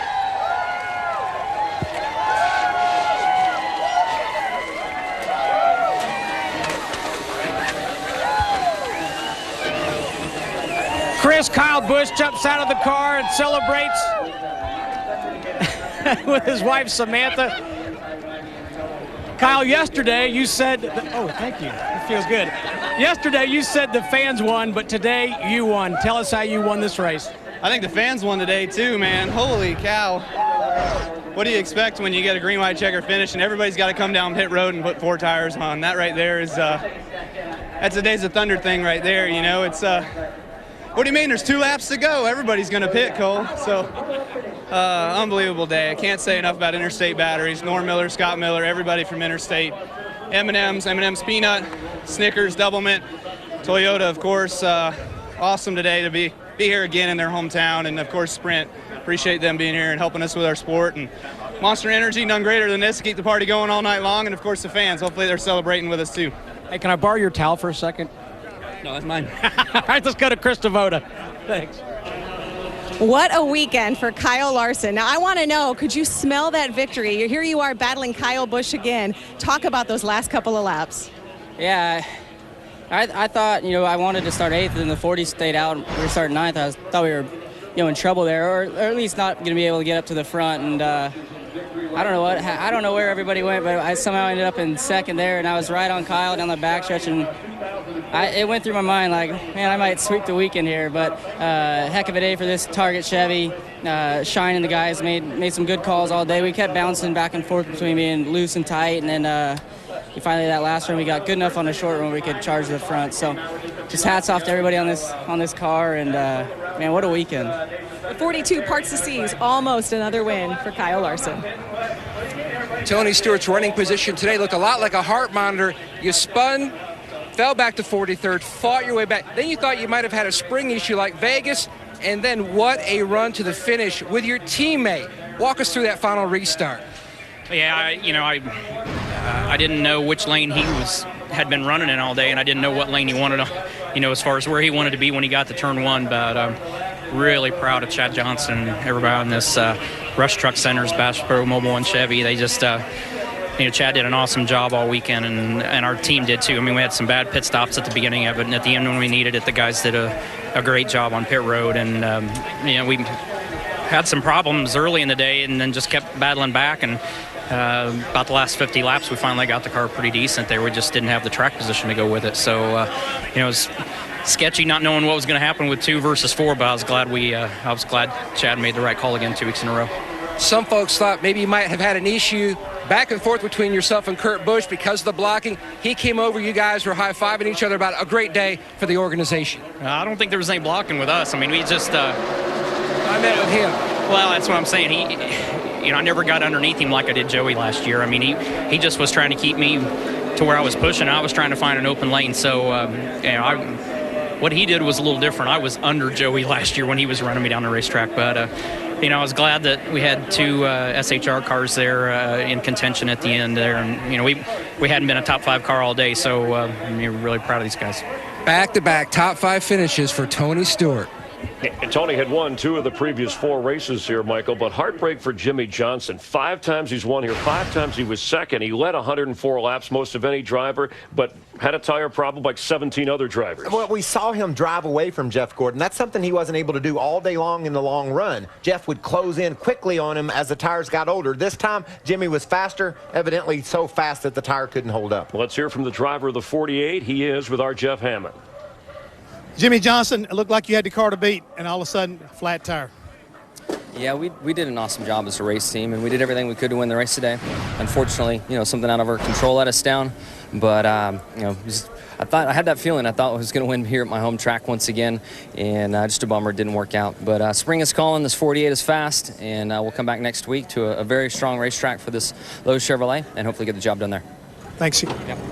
Also, heartbreak for Jeff Gordon. We'll cover his story. Looked like he had the race won, but Kyle Busch, he's now won a race in 10 straight seasons, including, of course, today. Starting 15th in the number 88 National Guard Chevy from Kannapolis, North Carolina, Dale Earnhardt Jr. Yeah. Actually, from Las Vegas, Kyle Busch cut in front of Dale Earnhardt Jr. to gather in the applause from Gonzo and Rutledge. But the puppeteer behind the wheel, he led only 5 laps, 2 different times. Kyle Busch holding off Kyle Larson to capture the win. Michael Waltrip, as we have our 5th different winner, 5th different race team to start this season. That equals the record in the Chase era. Of course, 10 the overall record, but impressive performance from Toyota and Kyle Busch. But what a run on that last lap by Kyle Larson, man. He did everything possible. When he got to turn 3, he was right on Kyle Busch and came up a little bit short. Sam Hornish Jr. on a day when Joe Gibbs Racing, J.D. Gibbs had to say, hey, Hamlin has to go to the hospital because of a sinus infection the last minute in the 11 car, and Sam Hornish Jr. helping out, jumping in. Look at Danica, 14th, continues to show steady progress. Great run by Michael Annett, Cole Witt, some young guys getting some great top 20 finishes. Brad Kozlowski, who said, hey, we might go 4 or 5 wide. It'll be a crazy day, when he joined us on the Race Day show on Fox Sports 1 to start the morning and wound up the points leader coming into the day. A difficult ride for him. Also, Greg Biffle and Kevin Harvick. Harvick, an earlier winner this year as well. And, of course, when Kyle was on with us on the pre-race show, he said, hey, it'd be nice to win for Toyota in this territory. He hadn't had a top 5 this year. But at the Auto Club Speedway, Kyle Busch in the 18 car is number 1 right now. We'll have more in a moment. Glad you're watching the Sprint post-race show, NASCAR on Fox, and our aerial coverage provided by Goodyear. Everything they learn making tires for the grueling demands of NASCAR inspires what they roll into yours. Goodyear, the official tire of NASCAR. And standing by with our 3rd place finisher, Chris Devoda. A great day for Stewart-Haas Racing. They make the call to take 2 tires, both Tony Stewart and Kurt Busch. It was the right call. You guys come home top 5, but I know you leave here with that almost feeling. Unreal. The amount of emotions of running well today, executing on pit road. Daniel Knos did a great job, and this Haas Automation Chevy was fast, and then to race your boss for a win. And neither one of us came home with the W, so we're both upset about that, but at the same time, it was a genuine moment for Tony and I to race and to put it all out on the line for Stewart-Haas. And I came home 3rd. He came home 4th. Congrats to Kyle. He won. And, you know, those guys, they've been fast all weekend, and he executed, and that's what it took. But real happy with our team. Kyle did a great job. Monster Energy, thanks to those guys. We'll get it. We're making headway, and we'll get it. So thanks again to Haas Automation. Thanks, Kurt. Appropriate gulp. He had not finished on the lead lap in the first 4 races. Kurt Busch does that today. As we check the points, Michael, after 5 races, of course, this we had to go over 400 miles overtime at green-white checker, and those wins valuable. Kyle Busch is now in the chase. Yeah, and Jeff Gordon could taste that when he was so close, and the caution comes out late, and then it all went crazy like Brad Keselowski predicted. The finish was nuts. We hope that Denny Hamlin recovers from the sinus infection that forced him to go to the hospital, created some vision problems, so he can get back behind the wheel. You heard from Tony Stewart. I'd be concerned a little about Kevin Harvick. He does have the win in the bag. These last few races, the car just not doing it for him. He's got the performance, though, man. I want a fast car. If it breaks, we'll get over that. He's got the win. That just virtually ensures him being in the chase, and he's fast everywhere we go. He'll get that car more reliable, and then we'll finish races, and he'll win more. In summation today, that 4-tire, and Kyle Busch talked about that, but things had to fall right with a number of other drivers having tire issues. Well, just think about that restart. Kyle Busch started 7th. He was on the inside. Landon Castle was up on the front row on the outside. That slowed that outside lane's progress, so everything just went really perfectly for Kyle Busch. He had the first car on the track with 4 tires, and he took advantage of those tires. And Toyota headquarters for sales. They were in Hollywood back in '57 when they started. They moved to Torrance. The Toyota Racing is at Costa Mesa, and a victory here for Kyle. Back at the Sprint post-race show at the Auto Club Speedway, and Kyle Busch celebrating Toyota's first victory of this season. So let's check on the Toyota Let's Go places with a look ahead to next week at Martinsville, the shortest track on the circuit in Virginia. Everybody will hustle over there. Oh, yeah, and it's going to be an amazing show. Look at the size of that place. It's a paperclip, just over a half mile of high-speed car wrestling, Chris. They're going to be all over one another, bouncing on and off the curbs into the sides of each other. You're going to see contact racing next Sunday. Kyle Busch has never won at Martinsville. Seems like he's won everywhere else. Best finish was 2nd, so he'll go in there on a roll, as will we. I do want to talk about Jimmie Johnson and Jeff Gordon, because when you look at Martinsville, they've each won their 8 times. They dominate the place. They had good runs today. They should go in there with a positive vibe. Oh, definitely. They dominated this race today as well. Those cars were both fast. Jimmy's was fast right out the gate, and then Jeff Gordon would come along late in the run. So it's disappointing when you have cars like that and you don't win. But today just had a little bit of everything. We never knew how the outcome was going to be, would turn out, due to the fact that tires were going flat every 25 laps or so. It was amazing. The winner obviously never had a tire problem, and that's why Kyle Busch could celebrate. Tonight on Fox, Bob's Burgers, American Dad, The Simpsons, Family Guy, and it's Animation Domination. And next Sunday, we will be at Martinsville. You'll see that on Fox. Victory Lane, remember, on Fox Sports 1 at midnight, 9 Pacific for this week. And then next week, remember, on Fox Sports 1, 90 minutes before the race, and then the pre-race. And we'll have a lot to talk about. Will we see our 6th different winner in the first 6 races to start the season? For Michael Waltrip, Daryl, Larry, and Mike, Krista, Steve, Matt, Jeff Hammond, I'm Chris Myers. Kyle Busch only leads 5 laps, but the most important ones in a green-white checker, edging out Kyle Larson to win in California. Thanks for being a part of NASCAR on Fox. We were born to rise.